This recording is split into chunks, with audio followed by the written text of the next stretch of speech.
Entre 1988 y 1990, en la introducción se puede observar algunas líneas generales de su intención inicial.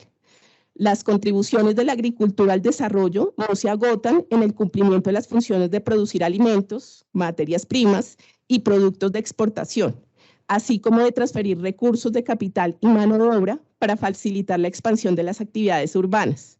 Cuando el crecimiento agropecuario se examina en un marco más amplio, sobresalen más que aquellas funciones, las relaciones de complementariedad intersectorial en el crecimiento, la importancia en ellas de la agricultura, así como la capacidad de contribuir al crecimiento global a través de enlaces de producción y consumo entre otros sectores. Invitaremos a un amigo de esta casa de estudios y quien desde su llegada al país en 1963 ha dedicado amplios esfuerzos al estudio de la agricultura colombiana con perspectiva de largo plazo. Es el profesor canadiense Alvid Berry para que nos dé su opinión al respecto. Buenos días, es un honor y un placer participar en este evento en honor de Chucho Bejarano. Quiero dividir mis comentarios en tres componentes. Primero, etapa estudiantil, por el lado de él. Él fue estudiante mío en el curso de Desarrollo Económico en la Nacional hace como 50 años. Fue en esa clase, por lo menos, un estudiante que poco hablaba. No me acuerdo de haber discutido, debatido muchas cosas con él. Pero después del curso, que incluía un ensayo, me di cuenta de la calidad de su trabajo por el ensayo, entre otras cosas, y lo guardé. Y años después lo pude entregar a su familia. Eso fue la etapa primera, y luego no nos vimos mucho durante varios años. Él estaba estudiando, yo haciendo investigaciones, luego él también haciendo investigaciones sobre el agro. Y cuando nos conocimos profesionalmente, que fue la segunda etapa de nuestra relación, eso fue en el contexto de la misión rural.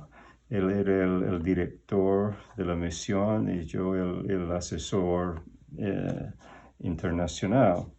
Me acuerdo que en nuestro primer desayuno, mejor dicho, almuerzo, y primera conversación, digamos, sobre los planes y todo, él me acordaba que había sido estudiante mío.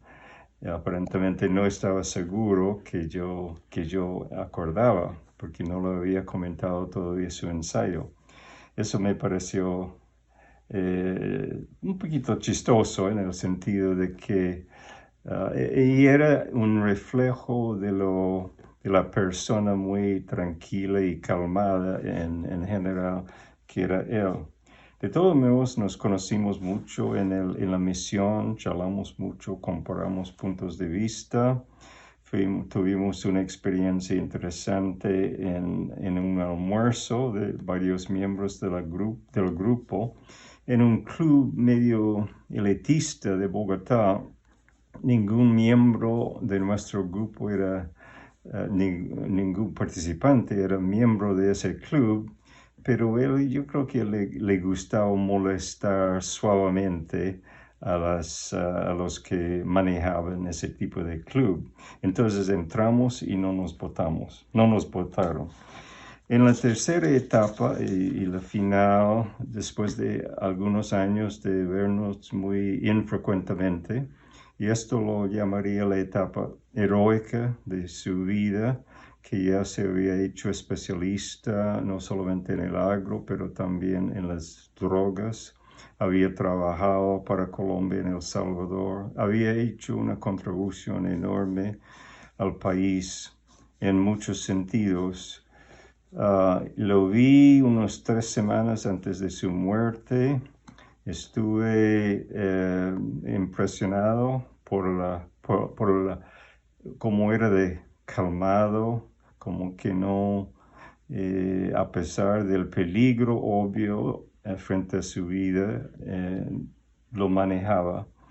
Y luego, 3 semanas después, lo mataron y eso para mí fue un choque, pero no totalmente impredecible. Y como había yo comentado antes, desde ese momento lo veo como el representante para mí del heroísmo colombiano, de esas personas que siguen haciendo lo bueno, lo importante, lo difícil, a pesar del peligro implícito en hacerlo. Gracias. Bueno, ahora continuaremos con otro de sus libros y tal vez uno de los textos obligatorios para quienes por primera vez nos acercamos a los temas de economía agraria. La obra la tituló Economía de la Agricultura, cuya primera edición se publicó en 1998 por Tercer Mundo Editores. En él, el profesor Bejarano recoge una síntesis del conocimiento y las discusiones generadas hasta ese momento sobre la economía agrícola en sus diferentes vertientes. Se trata más de un libro que busca recoger los aspectos básicos, esenciales de una materia para acceder de una manera ordenada y concisa al conocimiento y a la sistematización de diferentes enfoques y de diferentes temas. Empieza repasando un poco las tradiciones de la historia del pensamiento económico agrario, la clásica de los años 70, donde el papel de la agricultura en el desarrollo era considerado subsidiario del resto de la economía, en el sentido de aportarle excedentes de alimentos, materias primas y mano de obra. Luego, la de los 80, se pasó a las tradiciones donde la agricultura tenía un papel más activo, contribuida de manera directa al crecimiento y a la generación del empleo, a la solución del problema de la pobreza y de las necesidades básicas y a sus aportes a la seguridad alimentaria. Una tercera, la de inicios de los 90, el camino a repensar la agricultura en términos de la multifuncionalidad, donde se le da una gran importancia a las externalidades positivas, donde se reconoce las actividades rurales y que éstas aportan a la ocupación pacífica del territorio, a la conservación del medio ambiente y al agotamiento de la calidad de vida, y al mejoramiento de la calidad de vida ciudadana, incluso retomando las bondades de analizar el tema desde un enfoque de equilibrio general, donde considera 3 aspectos relevantes: el problema de las interdependencias, los impactos de las políticas macroeconómicas y la atención a las complementariedades intersectoriales. Y por supuesto nos invita a incluir otros temas que para la época se estaban discutiendo: la incidencia en los precios relativos de las políticas agrícolas de los países desarrollados y el país de las transnacionales, los problemas del capital humano, los riesgos, la provisión de bienes públicos, el financiamiento, la inversión, el rol del cambio técnico, cursos de sostenibilidad y seguridad alimentaria y, por supuesto, la competitividad y el rol del Estado. Enumerando esta propuesta, no me puedo resistir a hacer un paréntesis y mencionar cómo su perspectiva de análisis 20 años después sigue tan vigente y cómo le hace falta al país que los economistas volvamos a retomar esta área del conocimiento y la falta que nos hace la maestría de economía agraria, que por muchos años aportó desde la docencia y la investigación de la Universidad Nacional a la dinámica de la discusión de estos temas. Y la nostalgia que muchos economistas de diferentes generaciones tenemos al no comprender el por qué, siendo un tema tan importante para el país, la mayoría de las facultades de economía no reconocen la trascendencia de tales temas en sus planes de estudios, así como en sus agendas de investigación. Pero bueno, cerrado el paréntesis, siguiendo a Bejarano, quisiera nuevamente resaltar su práctica de pensar históricamente los problemas económicos del país, ya que esta praxis nos permite exponer una actitud introspectiva, pero no introspectiva desde cualquier tipo, introspectiva acorde con una lógica y un rigor conceptual, buscando claridad y precisión en la pregunta, incluso cuando eso propone perplejidad en la respuesta o más bien en la falta de respuestas. Aquí la pregunta del millón sería: ¿qué tenemos que entender para abordar el tema o cómo podríamos hacer un mapa conceptual del problema de las tierras en Colombia? Creo que con un gran temor se me pueden quedar muchos elementos por fuera, pero también citando a Alejandro Reyes, abogado y sociólogo, quisiera enumerar algunos elementos a considerar.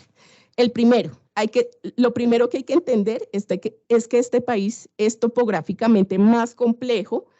Acá la cordillera de los Andes se divide en 3 ramales con un montón de valles y sabanas en el medio y en los lados. Lo segundo, hay que pensar que este país tardó mucho en conectar sus regiones y ha intentado desarrollar un sistema norte-sur y otro oriente-occidente, pero esto se ha hecho a diferentes velocidades, con más o menos éxito por regiones, lo cual ha hecho que el sistema sea más complejo y costoso. El tercero, hay que entender el tema de la propiedad. Aquí el proceso de ocupación o colonización y de estructuración y formalización de los derechos sobre la tierra generó una discrepancia estructural. No son los mismos campesinos que ocupan los territorios quienes aparecen como los dueños del territorio, y eso hace que el colono sea siempre itinerante y esté siempre expandiendo la frontera agrícola hacia otras zonas desprovistas de la presencia del Estado y menos aptas para el desarrollo agrario. Pero además está la emergencia de los grupos armados.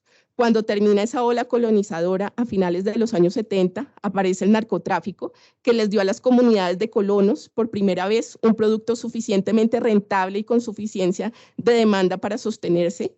La colonización, que estaba destinada al fracaso porque se estaba moviendo a sectores ecológicamente no aptos, recibió un subsidio del mercado, que es el sobreprecio de la hoja de coca.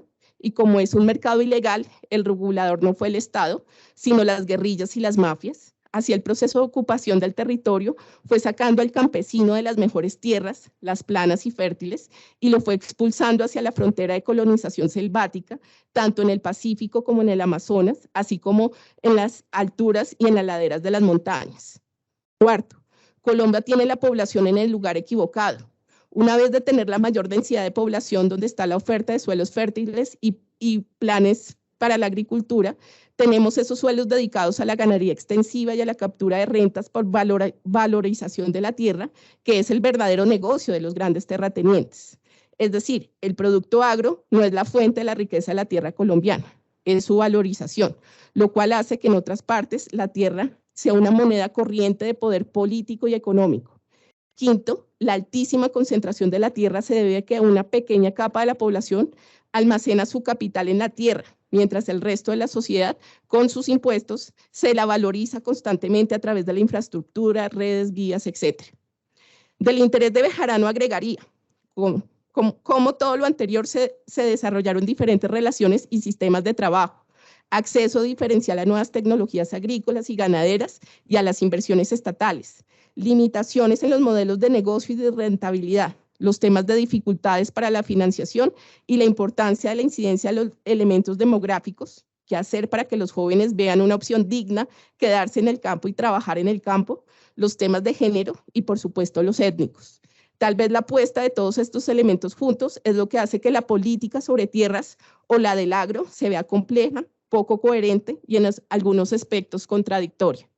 Hoy, gracias al Censo Agropecuario del 2014, sabemos que los problemas son más graves que en el pasado y que los resultados son aún más dramáticos. Cuando pensamos los problemas económicos con esta dinámica metodológica histórica, bien cultivada y enquistada, con ella siempre tendrá el lente más fino para que se pueda decodificar la realidad, para poder entender qué es lo que pasa y poder hacer la pregunta, ¿por qué pasa? Así como en muchos otros temas, es muy importante resaltar que en la discusión del problema de la tierra y de la cuestión agraria en Colombia, comienza por analizar cómo se configuran y se desarrollan nuestras relaciones socioeconómicas, es decir, cuál es el problema económico, el político y el institucional. Todas estas preguntas tan difíciles van a requerir un proceso de claridad conceptual, pero también de entendimiento colectivo, pues para resolverse, entre más individuos y mejor aún ciudadanos tengamos la disposición de conversar con esta perspectiva, es decir, de meditar el tema con rigor y con juicio, al menos daremos con una buena fórmula. Ahora que se nos presenta la fórmula de la reforma agraria integral, pudiera ser esta, pudiera ser otra, es precisamente la tarea de la academia la que debe evaluar y analizar si el país necesita otra cosa. Pero dejemos que nuestro ministro de Hacienda, José Antonio Campo, nos explique algunos minutos la perspectiva que tiene sobre este tema. Me encanta poder participar en esta cátedra que además se hace en honor a ese gran amigo que fue Jesús Antonio Bejarano, vilmente asesinado en su propia universidad y a quien recuerdo profundamente como amigo, pero también como un gran intelectual en esos temas agrarios, pero también en historia, económica del país, que fue de hecho en los terrenos en los cuales yo lo conocí personalmente y con el cual trabajé. Debo decir que el tema que han escogido ustedes es un tema trascendental, porque además es el tema número 1 del acuerdo de paz, el desarrollo rural integral, y lo que eso significa, digamos, en términos de, sobre todo los temas digamos, si quiere, de reforma agraria. Y debo decir en ese sentido que a mí me enorgullece que la ley de reforma agraria de Colombia vigente, la ley 160 de 1994, que yo promoví como ministro de Agricultura. Entonces tengo digamos, ese enorme orgullo de ser, si se quiere, el padre o uno de los padres de la legislación de reforma agraria del país vigente. Dicho sea de paso, diciendo esto, el gobierno actual tiene obviamente un compromiso de cumplir el acuerdo de paz y por lo tanto el desarrollo rural integral, y lo que eso significa en términos de distintos temas, pero específicamente del tema de tierras, pues hacer una política muy activa de redistribución de tierras, digamos, y de protección del pequeño productor.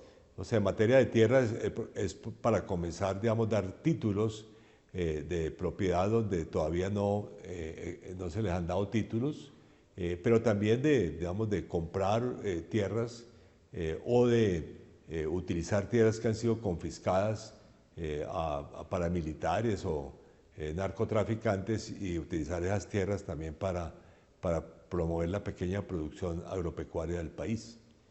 Y al lado de eso, debo decir también apoyar el desarrollo de los proyectos de los pequeños productores, de la agricultura familiar, como se le llama hoy en día, o la economía campesina, como se le denomina tradicionalmente en el país. Y esos son dos temas esenciales que tiene a su cargo, digamos, el Ministerio de Agricultura y Desarrollo Rural, y esperamos que, digamos, que lo cumpla a través de la Agencia Nacional de Tierras y la Agencia de Desarrollo Rural. Y debo decir, en el caso del Ministerio de Hacienda, nosotros tenemos el papel digamos, de coordinar el sistema crediticio público.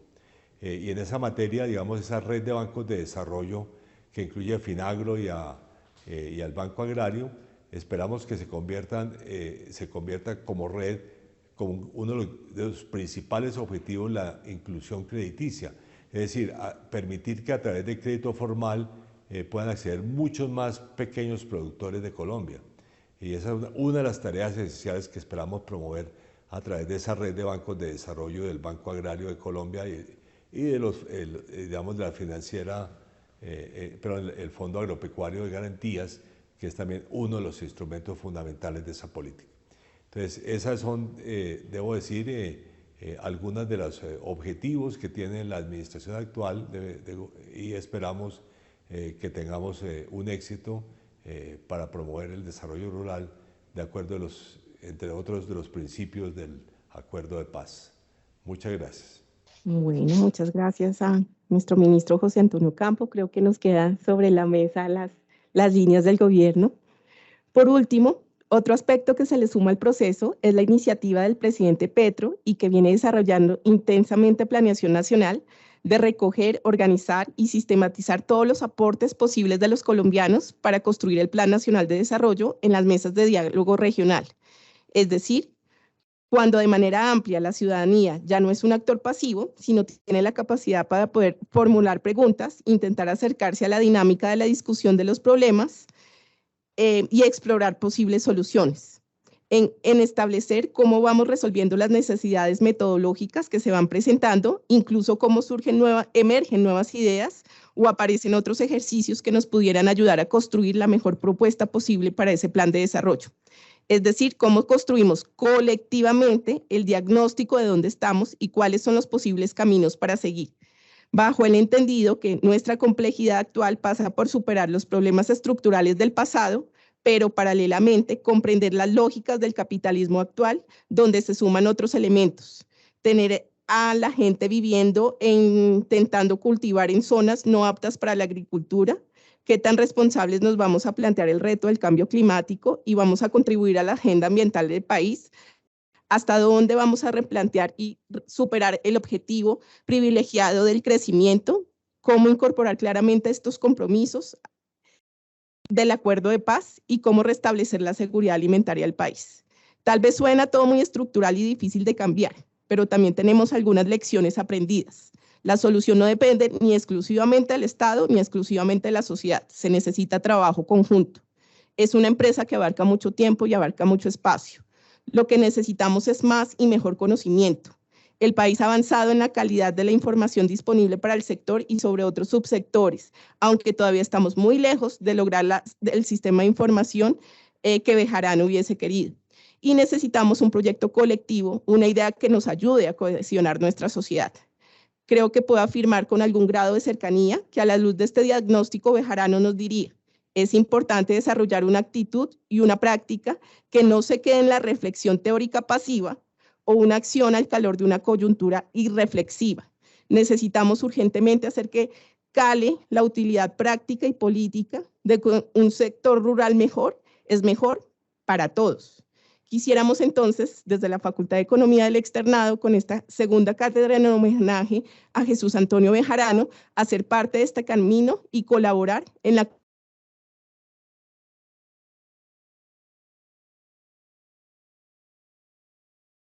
nuestro profesor de Economía Agraria y a nuestros invitados de lujo que nos van a contar su opinión y la perspectiva que tienen sobre el tema. Muchas gracias.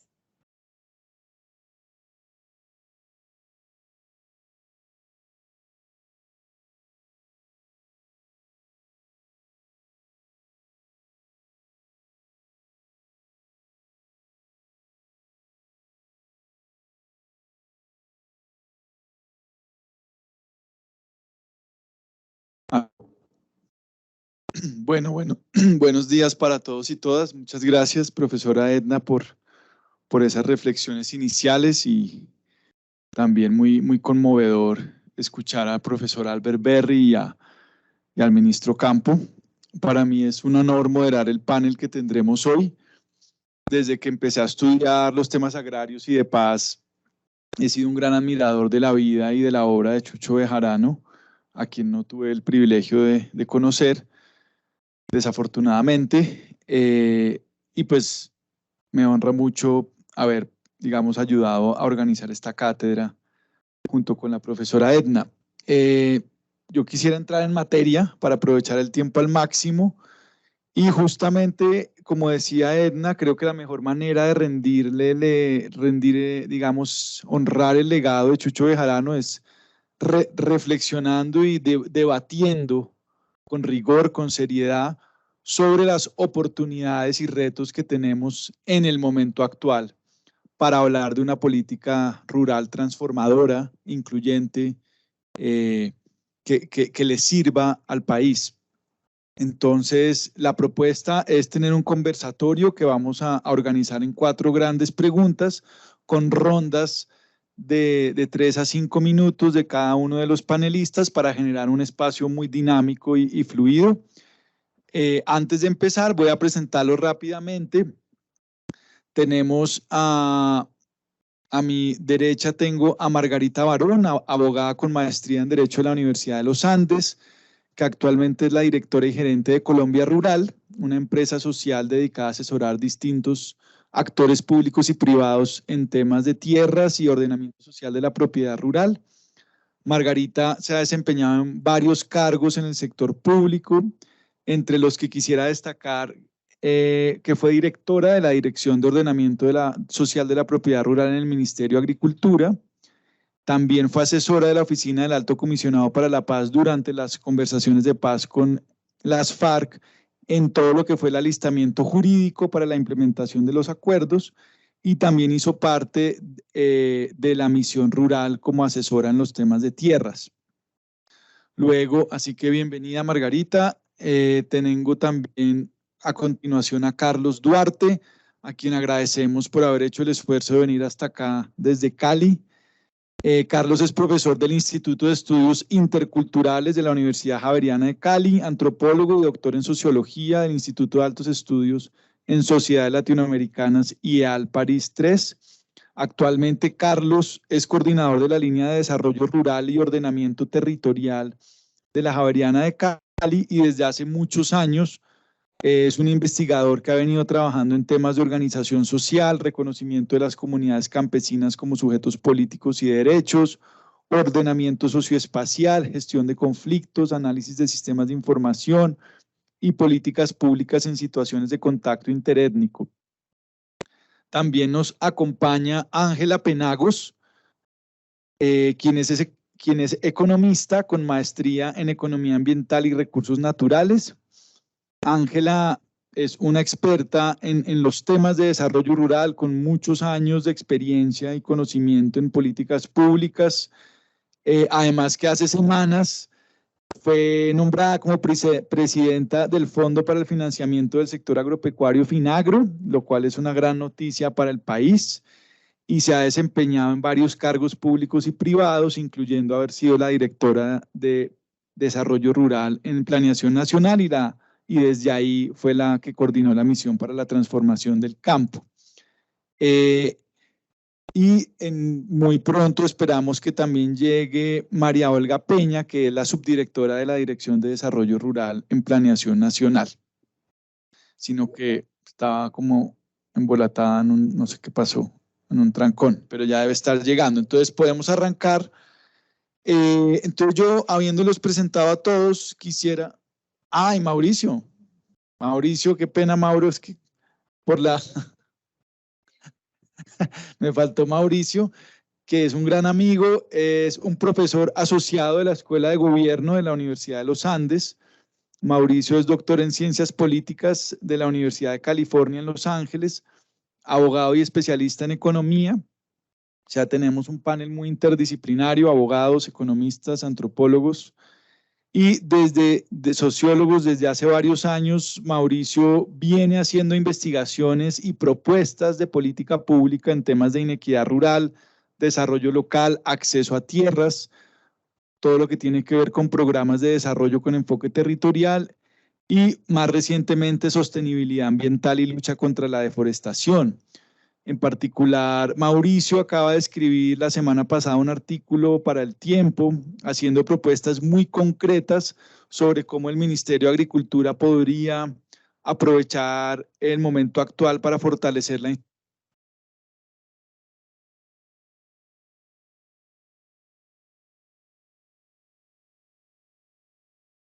Aló. Que seguramente ese es un tema que seguramente vamos a tocar hoy. Y también hizo hace unos años una propuesta que a mi juicio sigue muy vigente sobre una propuesta de ley para regularizar los baldíos indebidamente ocupados que podría generar consenso político entre distintos sectores y que creo que también está sobre la mesa. Bueno, entonces ahora sí, yo creo que podemos pasar a la conversación. Estamos en un momento muy interesante de, digamos, comienzos del gobierno de Petro, impulso de la agenda rural, como hace mucho no la veíamos, muchas propuestas, pero también muchas restricciones fiscales, económicas, de viabilidad, de capacidades institucionales. Entonces yo quisiera empezar por una pregunta para cada uno de ustedes que nos sirve para ir, digamos, estableciendo los parámetros de la discusión. Y es ¿cómo ve cada uno en qué momento del país estamos en materia agraria y de desarrollo rural? Y la pregunta concreta es, ¿deberíamos estar hablando de reforma rural integral o deberíamos estar hablando de reforma agraria? ¿O para ustedes esa es una diferencia simplemente de carácter semántico o en realidad apunta a diferencias de fondo en la concepción de la problemática y de la estrategia de lo que hay que hacer? Entonces, quisiera, si quieren, vamos en orden así. Empecemos con Mauricio. A ver si este funciona.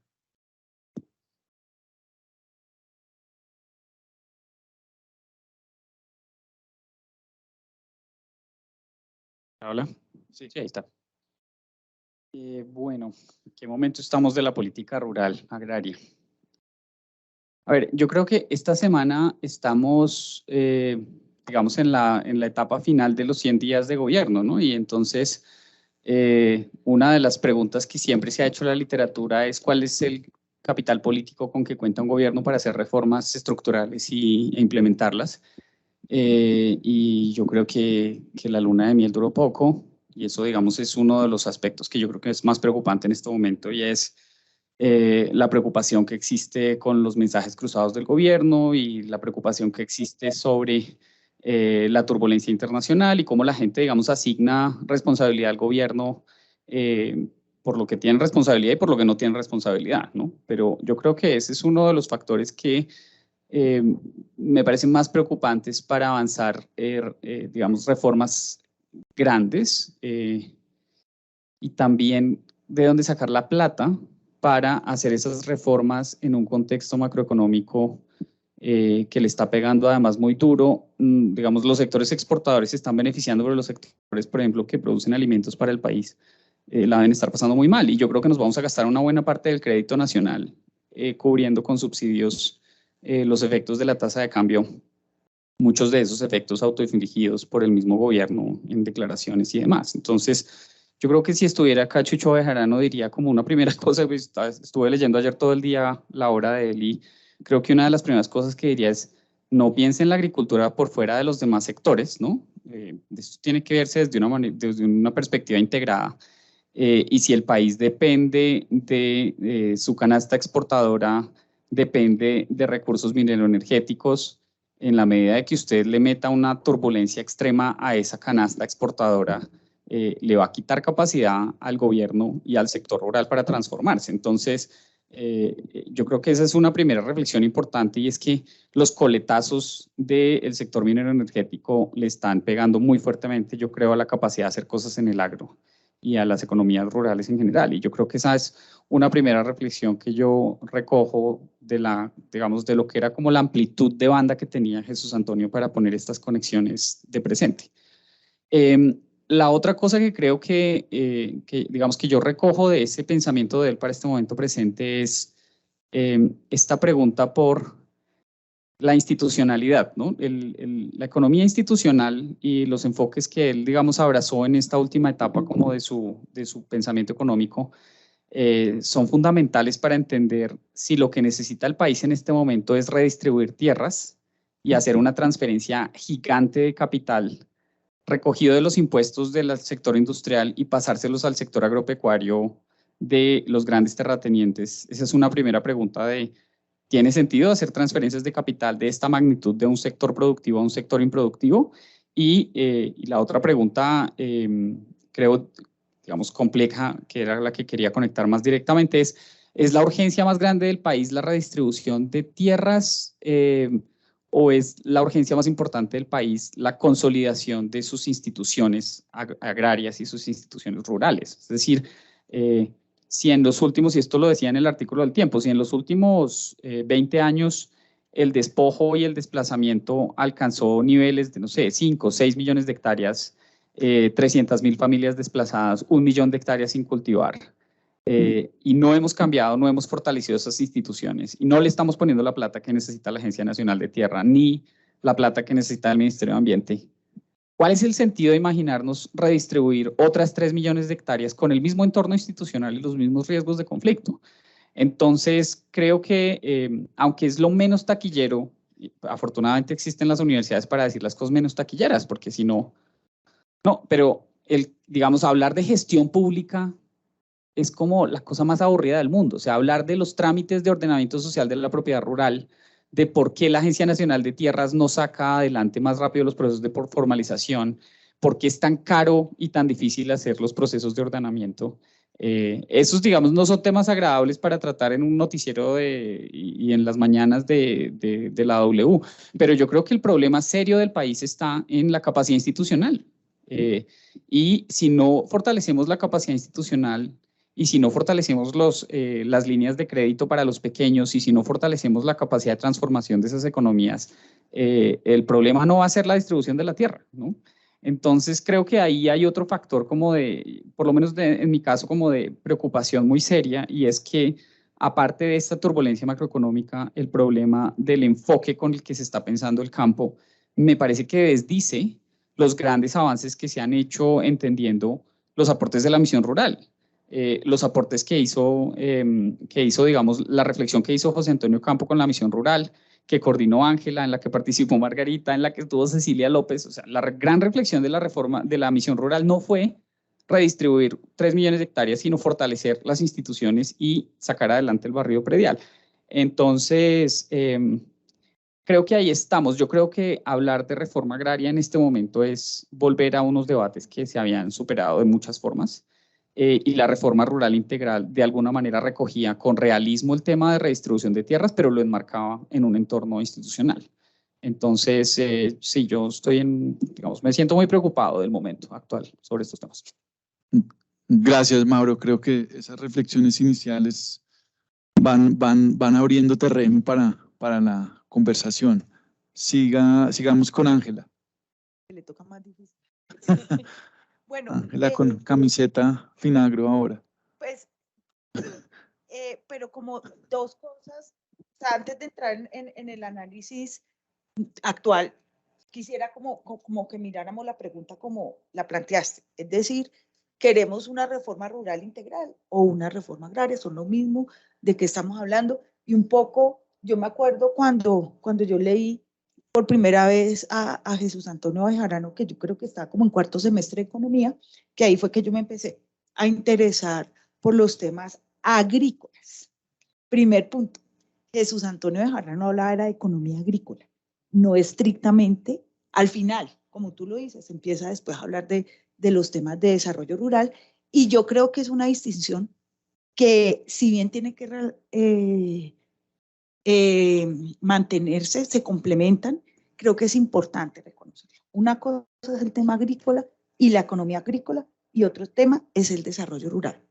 Hay que reconocer que en los temas de desarrollo rural, la economía agrícola es un protagonista, pero estamos hablando como de cosas distintas. Eso, y también, entonces ahí quiero, cuando me dicen que es más pertinente hablar de reforma agraria o de reforma rural integral, pues mire, yo lo único que le digo es que Colombia, y eso se ha mantenido así, y se ha mantenido a pesar de todas las misiones que ha habido en este país y todos los intentos, aquí todavía seguimos creyendo que lo rural es algo como desconectado, que hay que entrar por allá a salvar y tirarle un salvavidas, ¿no? Así como furuf, y no que es algo que hay que integrar a la vida misma de nosotros como ciudadanos colombianos y como una comunidad que somos. Lo veo constantemente y lo veo incluso cuando yo veo estas preguntas, o sea, es como, o sea, uno no puede creer que un país va a lograr una paz, vamos a lograr vivir en comunidad, lograr el desarrollo, cuando hay semejantes desbalances y desigualdades. Eso es como un punto de partida, o sea, eso uno no debería ni siquiera, como hay unos colombianos que la están pasando muy mal, y eso no está bien, y por eso, entonces, retomo el tema de la reforma agraria, es que si hay y cuando uno oye el tema de las invasiones, y cuando es algo que no está resuelto, y así si queramos hablar de desarrollo rural, de las instituciones y todo, si hay una percepción de una parte importante de colombianos que siente que hay algo que no está resuelto, por más esfuerzos que hagamos, eso no va a tener resultado. Ahora está el tema que tú dices, ¿cómo lo vamos a hacer? ¿Es suficiente hablar de la distribución de tierras y de todos los mecanismos que la ley 160 nos da para eso, y los que estaban antes y los que están hablando ahora, y que las tierras del narcotráfico? Por supuesto que no. O sea, es algo que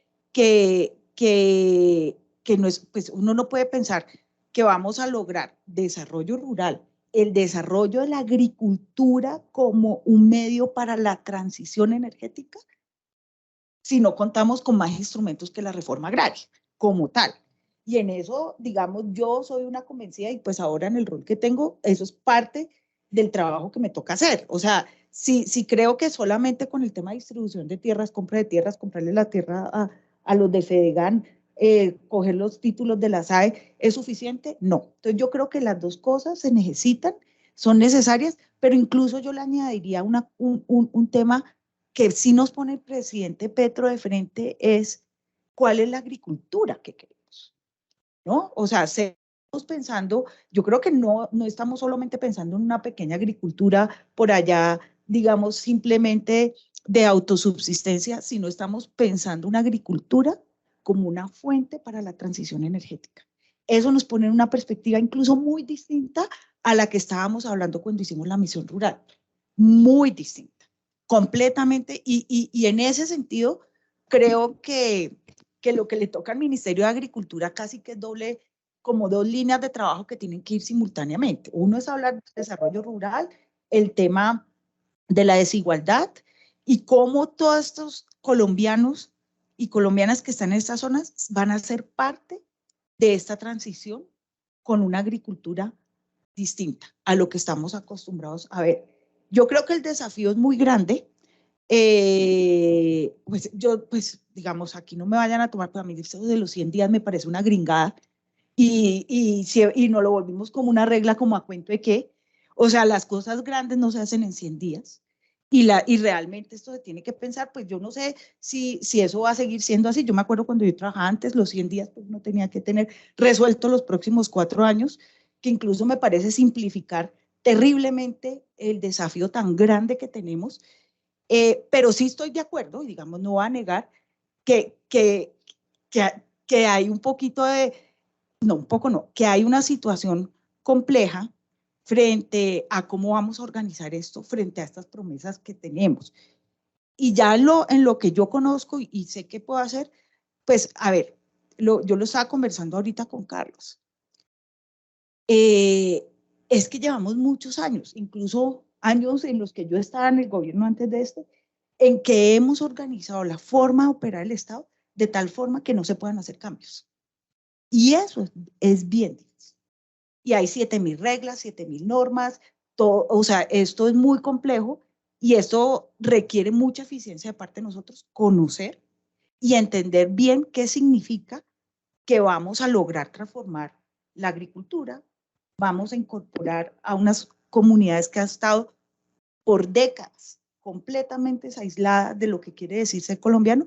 Y un tema que a mí me parece fundamental, a mí me da risa porque yo he visto esto en Twitter una cantidad de veces, hay como una negativa, incluso desde la academia, no, es que Colombia ya no es tan rural, ¿no? No, es que ahora somos un país de ciudades. Y eso todavía persiste y sigue, ¿no? Y entonces nosotros estamos apuntándole a un desarrollo urbano, pues depende cómo lo veamos, ¿no? Porque Colombia es un país de pequeños poblados con unas relaciones altísimas con la ruralidad. Y si nosotros no logramos resolver el problema de las zonas rurales, pues tarde o temprano, pues ya lo estamos viendo, ¿no? O sea, las ciudades donde se supone que está la concentración del desarrollo y las grandes oportunidades, pues también se van a ver afectados. Es un problema que nos toca a todos y pues ahora que a mí me toca estar aquí, pues yo lo consigo así. Es decir, uno tiene que entender que la apuesta por el campo no es una apuesta aislada al desarrollo, es una apuesta de transformación de este país. Gracias, Ángela. Ahorita ya más adelante vamos a entrar como en esas herramientas e instrumentos. Carlos. Bueno, pues primero muchas gracias por la invitación. Yo estuve también, cuando me invitan a uno, se pone a revisar la tarea pues que le ponen. Y me encontré con un artículo de Bejarano, Tirado, de la Facultad de Ciencias Humanas, que me pareció muy interesante precisamente por la conceptualización que hacen de reforma agraria, ¿no? En la cual ellos decían, concluían, que en Colombia la reforma agraria es como una caja vacía que puede tener muchos contenidos, a veces incluso contrapuestos, ¿no? Y eso me pareció bastante premonitorio, ¿no? Porque ellos están hablando del pasado, pero pues ya para nosotros se vuelve premonitorio, presente, futuro. ¿Y por qué me parece así? En primer lugar, porque esa caja vacía se ha llenado de diferentes conceptos e intencionalidades políticas, dependiendo de en qué momento se hable. Me pareció muy particular al doctor Ocampo reivindicando una sola de las leyes que tenemos de reforma agraria, que es la ley 160, ¿no? Todos sabemos que pues hoy en día tenemos dos legislaciones que coexisten, que son contemporáneas, ¿cierto?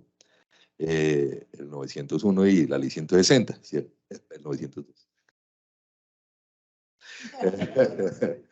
El 902, sí. Pero él, que estuvo en ambas, reivindicaba una. ¿Por qué? Y eso es porque definitivamente no son lo mismo, ¿cierto?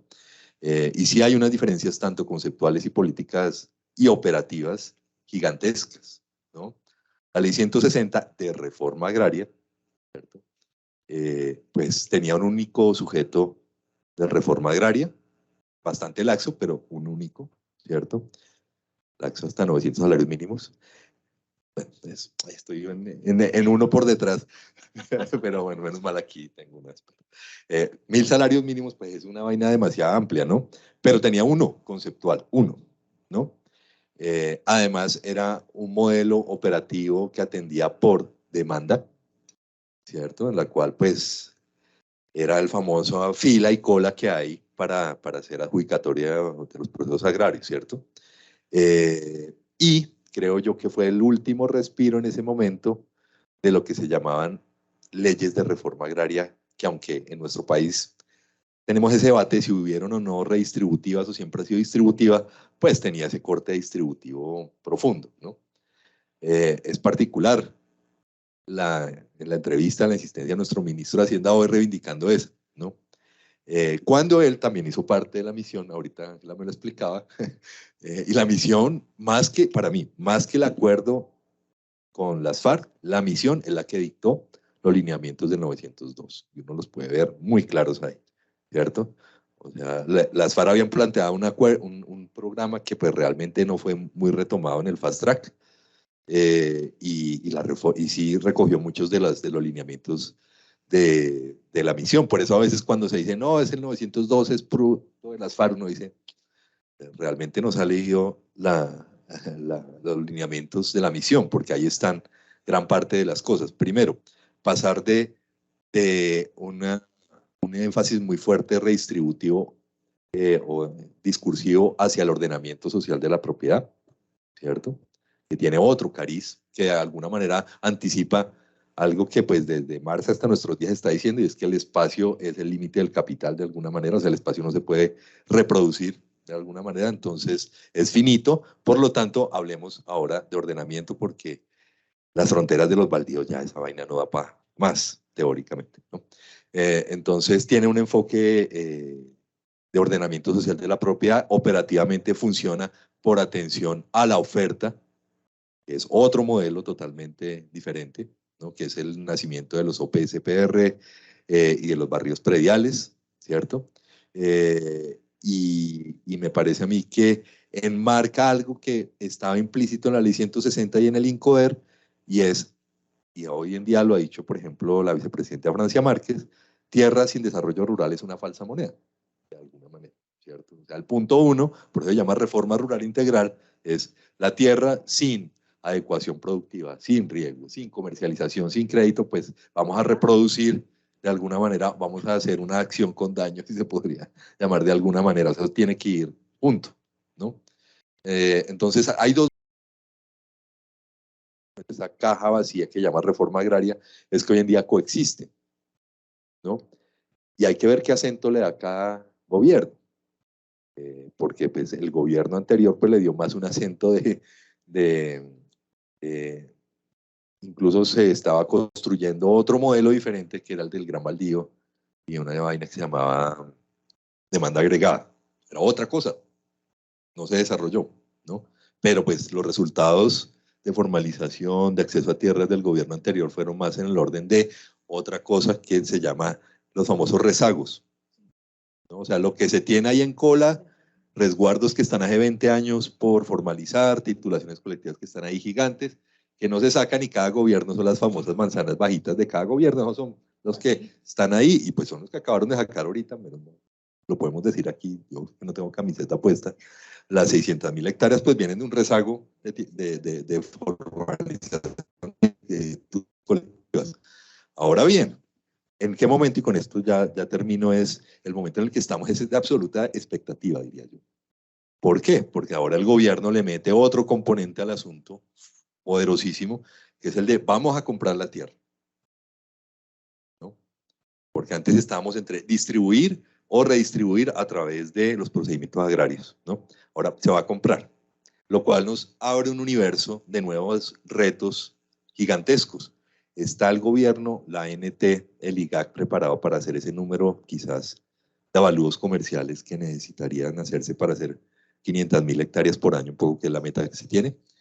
¿Está la ANT preparada para comprar tierra a ese nivel o necesitaríamos de nuevo unas adecuaciones institucionales que permitieran establecer ese ejercicio? Ya ayer la señora ministra lo dijo, 3 millones, bajémonos de esa nube, vamos a ver qué podemos hacer. Y de nuevo, a donde quiero cerrar es muy evidente y premonitorio lo que decía Bejarano y compañía, es una caja vacía, la reforma agraria hay que llenarla con lo que cada gobierno le da acento, pero definitivamente hay unas cosas que, independientemente del acento que cada gobierno le dé, pues siguen siendo demasiado persistentes.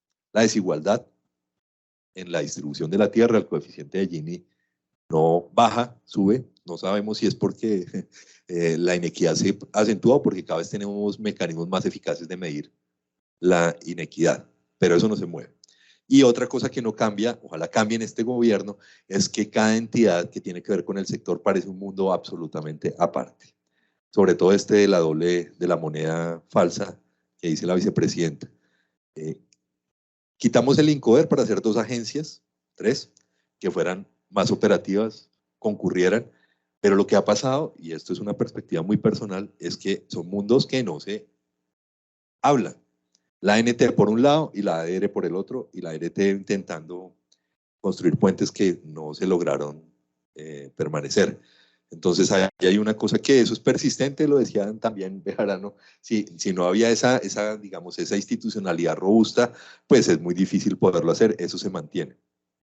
Se mantiene, y eso bueno, esto hace parte de la tercera pregunta, pero se mantienen unos mecanismos operativos que hacen que seamos una especie de gatopartismo agrario.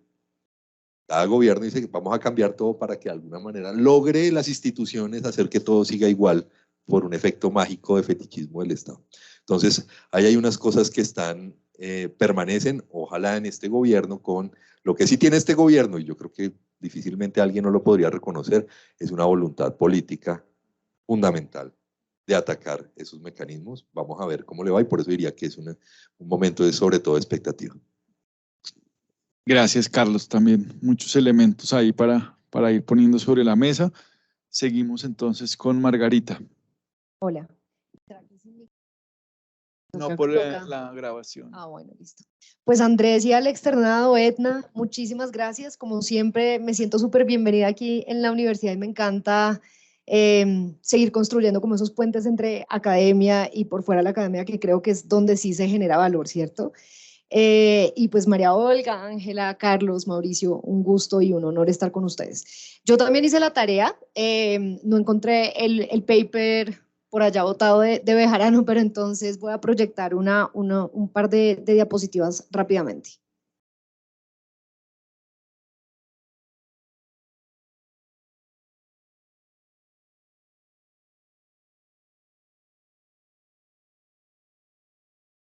Listos. Bueno, entonces, reforma agraria o ordenamiento social de la propiedad rural, y creo que Carlos ya anticipaste varias de las cosas que creo que son claves sobre el tema, y la respuesta la arranco por el final. Creo que es un falso dilema.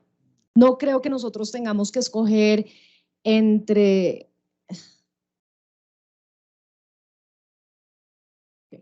No creo que nosotros tengamos que escoger entre hacer reforma agraria, entendida como esa redistribución o compra de tierras a quienes tienen tierra para dársela a quienes no tienen, y hacer un ordenamiento social de la propiedad rural. Ahora que ahondemos un poquito en los instrumentos de política pública, vamos a ver que justamente fue la misión rural y la concepción de ordenamiento social de la propiedad rural lo que nos permitió abrir el espectro de pensamiento. Recuerdo muchas veces discutiendo con el INCODER la importancia que tenía que un campesino que tenía una posesión, ¿cierto? Que estamos llenos de posesiones aquí, la típica herencia, la pequeña hectárea, tuviera algún tipo de asistencia en el INCODER.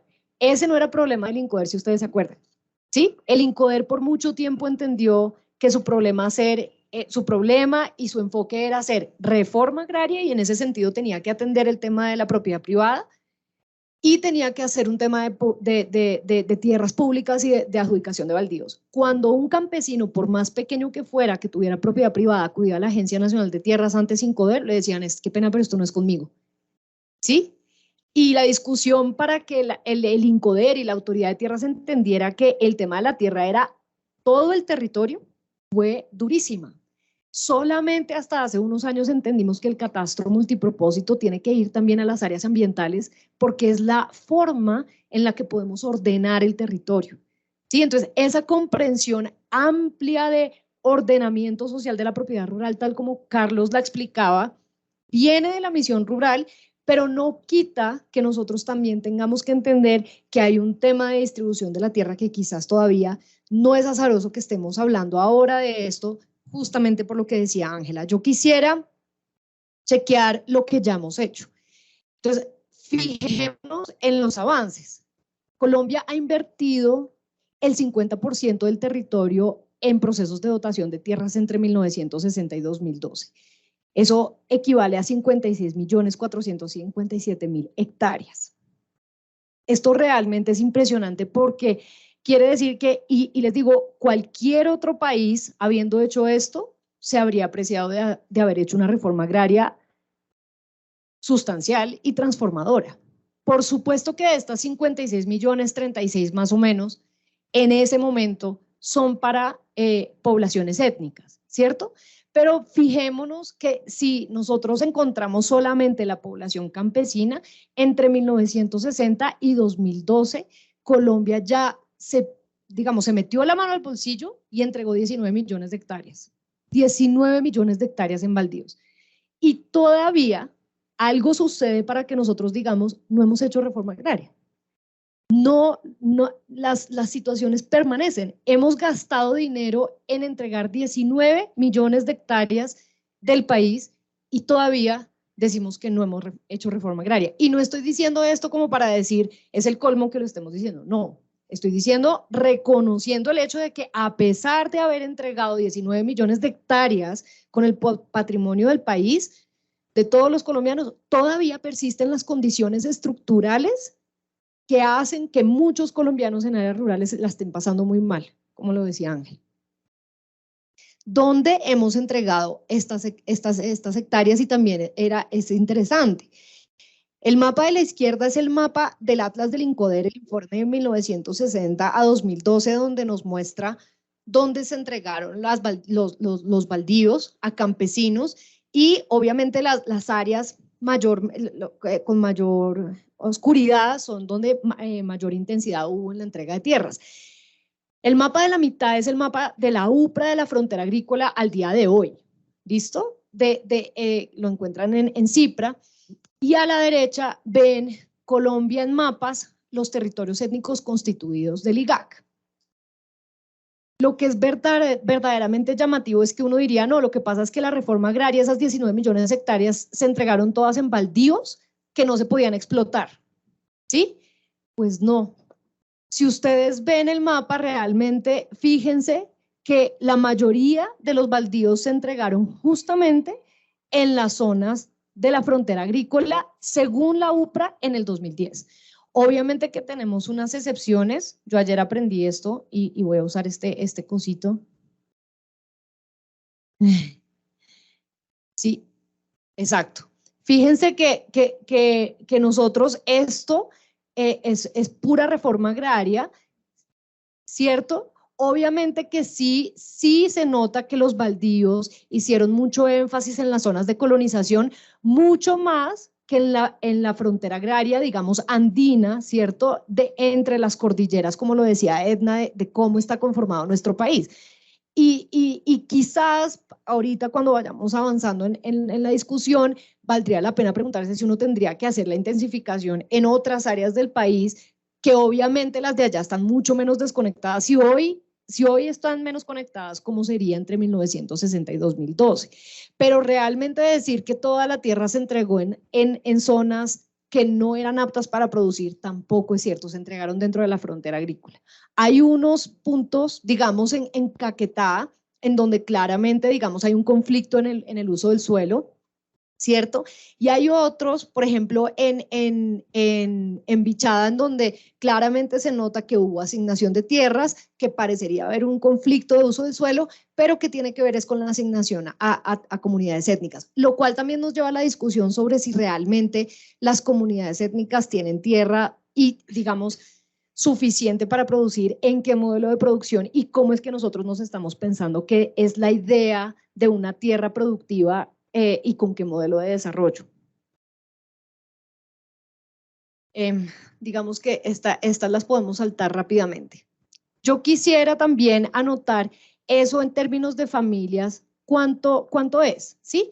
Son 501.000 familias en total, incluidas étnicas y población campesina. Y yo me pregunto, digamos, a propósito del tema de la compra de tierras, entre 1960 y 2012 logramos comprar tierra y dotar tierra para 501.000 familias. Entonces, es un reto de unas magnitudes que realmente nos hace pensar si vale la pena cuando después de 19 millones de hectáreas seguimos, digamos, en las condiciones estructurales que nosotros queríamos transformar. Y de nuevo, quiero anotar que vale la pena el esfuerzo de reforma agraria, que como yo decía, no es un dilema real, es un falso dilema a mi juicio, creo que hay que hacerlo. Creo que este es un país, digamos, en el que malo sí sí, malo sí no. Entonces sale la ministra a decir, por fin, cierto, es un momento político, de esfuerzo político en donde nos ponemos de acuerdo en hacer una reforma agraria y es de resaltar que al menos en lo que yo recuerdo, históricamente es el primer momento en el que todo el país está consciente de que esta es una prioridad y que hay que hacerlo. Y el hecho de haber logrado un acuerdo político alrededor de esto no se puede desestimar porque históricamente detrás de cada reforma agraria venía una contrarreforma muy violenta y muy fuerte. Entonces, yo recuerdo que digamos, en la historia reciente es la primera vez que yo veo que hay un acuerdo político para avanzar en reforma agraria y creo que es importante hacerlo. Ahora, ¿cómo lo vamos a hacer? Ahí es donde creo que, ya para ir cerrando en esta pregunta, tengo otras tareas hechas, entonces luego veremos otras diapositivas sobre el tema de distribución y concentración de la tierra, pero para cerrar, yo creo, Andrés, que es un falso dilema, creo que es de resaltar el acuerdo político, creo que es la primera vez en el país en muchos años en donde estaríamos de acuerdo en que hay unas condiciones estructurales que resolver y que eso pasa por un tema de tierras, pero que, como es evidente, el tema de tierra solo no hace la diferencia. Vamos 19 millones de hectáreas y las condiciones estructurales no se han movido. Excelente, Margarita. Muchas gracias por esos mapas y toda esa reflexión, esa perspectiva de largo plazo que es tan necesaria. Bienvenida, María Olga. Seguimos contigo para terminar la primera ronda. Vale, muchas gracias por la invitación. Qué pena con todos ustedes haber llegado tarde. No me esperaba el tráfico después de aguaceros nocturnos. Bueno, sobre este tema de reforma agraria versus reforma rural integral, para mí, si entendemos reforma agraria como entrega de tierras, compra de tierras, ordenamiento social de la propiedad, eso para mí cabe dentro de la reforma rural integral. Como todos lo han dicho, y al ser la última, casi todos han dicho lo que iba a decir, claramente es necesario tener un enfoque mucho más integral, como lo dice el acuerdo de paz. O sea, no sacamos nada con entregar un montón de tierra a campesinos, a comunidades étnicas, a los usuarios que no tienen tierra suficiente, si no incorporamos dentro de esa oferta todo lo demás que se necesita para poder producir de manera eficiente. Entonces, el acuerdo de paz implicó una transformación integral del campo de forma estructural que nos permita cerrar brechas entre campo y ciudad. Eso implica entregar, como lo decía Ángela, necesitamos acá temas de riego, temas de crédito, temas de extensión agropecuaria, o sea, todas las cosas, digamos, que se necesitan alrededor de tener, para que el productor pueda tener pues una producción que le permita a él sobrevivir, generar mejores condiciones y pues obviamente esperamos después también generar excedentes que pueda vender y comercializar. Es importante tener en cuenta acá que tenemos que pensar, y creo que Ángela lo decía, mucho más allá de solo lo agropecuario a la hora de pensar lo rural. Entonces ahí es donde entran todos estos temas extras que tenemos que incluir, y ahí es donde la reforma rural integral también hablaba de salud, de educación, de temas, bueno, de temas de comercialización, de generación de ingresos, pero cosas que se salen, digamos, del ámbito puramente del sector agropecuario y que necesitan la ayuda y la cooperación de otros sectores del gobierno nacional.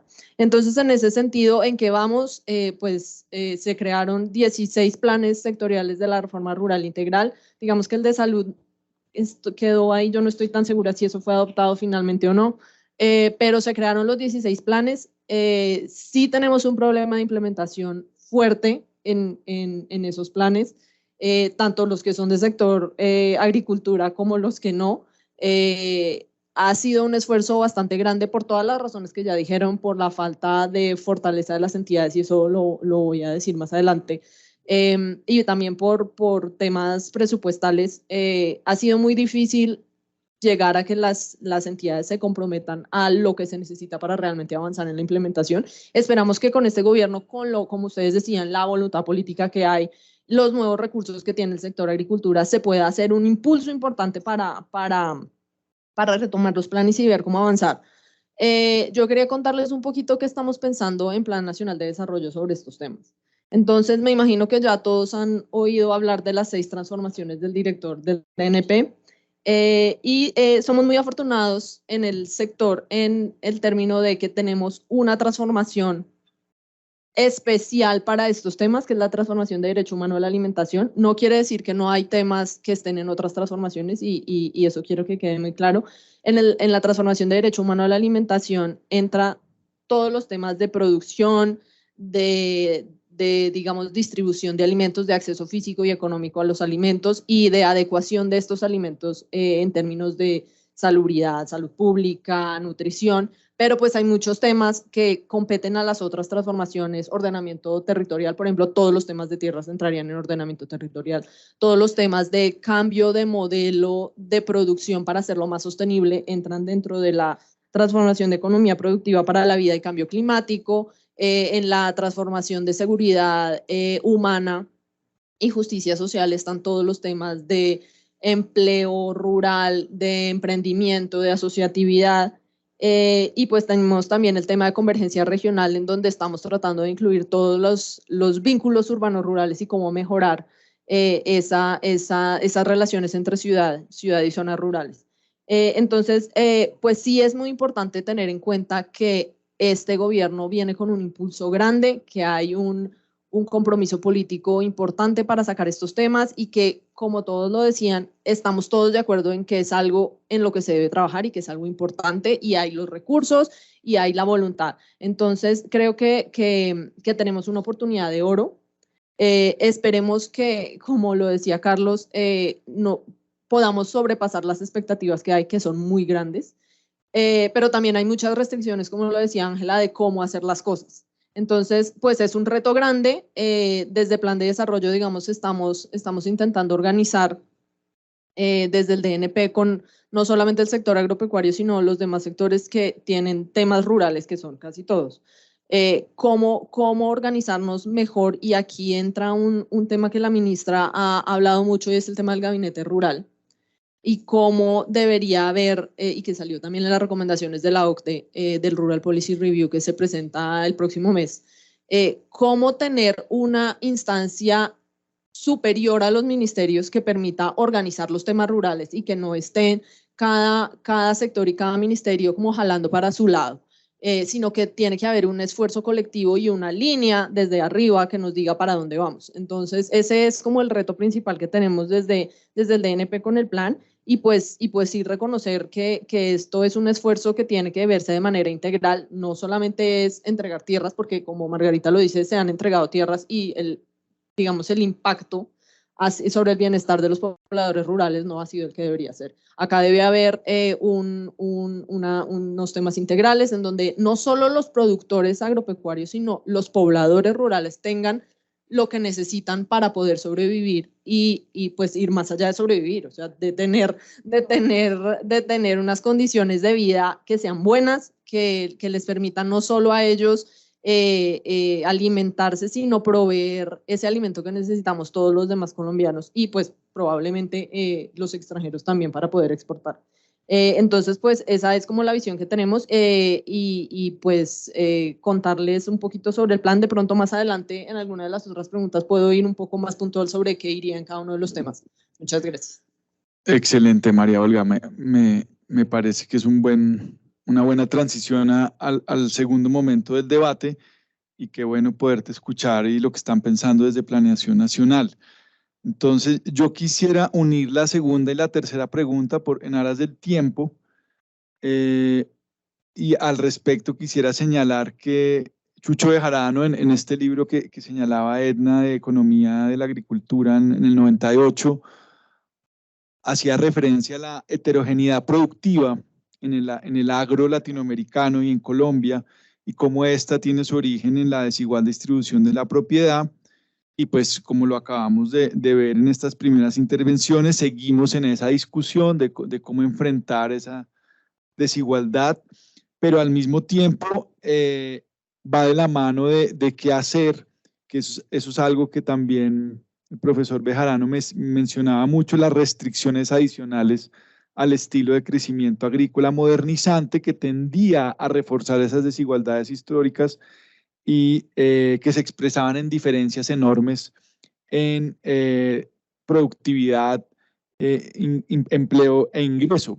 Entonces ahí viene, digamos, como ustedes ya lo señalaron en sus primeras reflexiones, que creo que pues hubo distintos planteamientos, es un falso dilema, la reforma agraria hace parte de la reforma rural integral, sin dejar de lado, por supuesto, los temas de fortalecimiento institucional, pero la pregunta es siempre, digamos, cómo esto se aterriza, ya justamente, pues a propósito del Plan Nacional de Desarrollo, ¿cómo ven ustedes, cuáles si ustedes tuvieran que de alguna manera jerarquizar las prioridades, tanto de la política o de los instrumentos de acceso a tierras, como los que son ya más amplios de desarrollo rural, apoyos productivos, bienes públicos y sociales?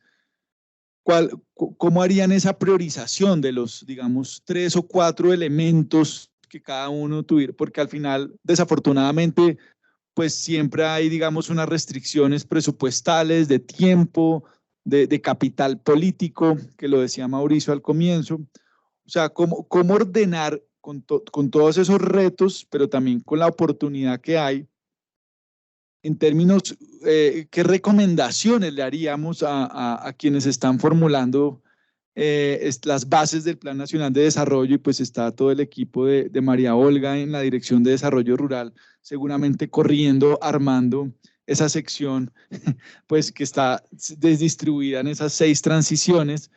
¿Qué les podemos recomendar a esos equipos que están allí ya de aterrizaje en materia de instrumentos y prioridades?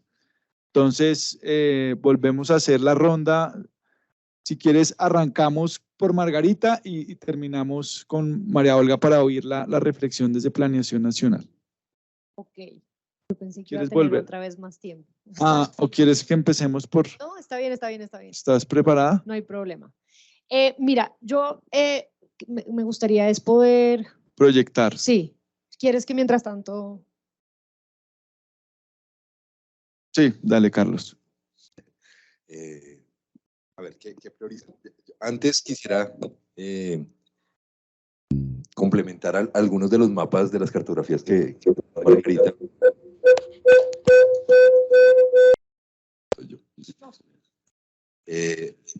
Porque creo que esa idea de frontera agropecuaria ha sido muy movible, ¿no? Y yo diría que uno no podría coger la frontera agropecuaria que hoy traza la UPRA como un ejercicio para mirar el pasado, el acumulado histórico de a dónde se han adjudicado los baldíos, porque fundamentalmente comprar tierras, pues realmente fue muy poco, no fueron la mayoría de adjudicaciones de baldíos.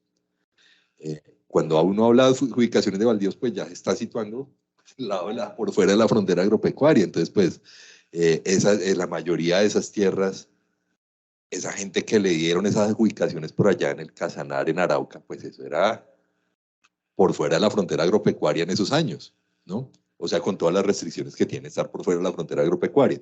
Vías, les llevaban las 3 palas del Incoeria, o el Incora ya los dejaban, exacto. O sea, eran unas condiciones muy, muy complejas, ¿no? Con la particularidad de que hoy en día muchas de esas tierras que están en el mapa están en pasturas. Bueno, se tumbó vegetación nativa y hoy están en pasturas que paradójicamente entonces es donde seguramente se van a comprar los 3 millones, o sea, vamos a comprar las adjudicaciones que se hicieron en el siglo XX, no digo yo, pues solamente digo, están en pasturas, ¿no? Solamente digo eso, sin meterme en susceptibilidades. Porque las otras, más al norte, creo que tendrían problemas de restitución bastante complejos, pero bueno, no sé. Entonces ahí hay un asunto complejo. Y el segundo es también, Margarita, vos lo sabes también como yo, en la adjudicación tenemos un fenómeno dual y polarizante, y es las que se hacen por debajo de la UAF. Por debajo de la UAF es por debajo de 1 hectárea, o sea que son el 80%, el DNP hizo por allá en los 90, en el 2000 un estudio, más o menos concluía que el 80% estuvieron por debajo de 1 hectárea, o sea, se adjudicó fue la casa donde vivía alguien. ¿Sí? Esa es una polarización. Y la otra es por encima increíblemente de la UAF y a sujetos que no fueron de reforma agraria. Todo esto para introducir, si me dicen a mí, ¿dónde priorizaría la reforma agraria contemporánea? Yo no tendría dudas. Y estamos esperando la sentencia de la Corte.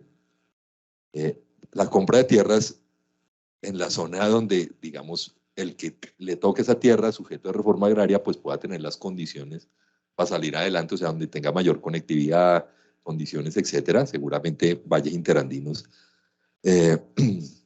por dentro, que es carísima la tierra ahí, pero pues ahí es donde vale más la pena, creo yo, y donde está además la pequeña agricultura familiar más minifundizada a unos niveles más grandes.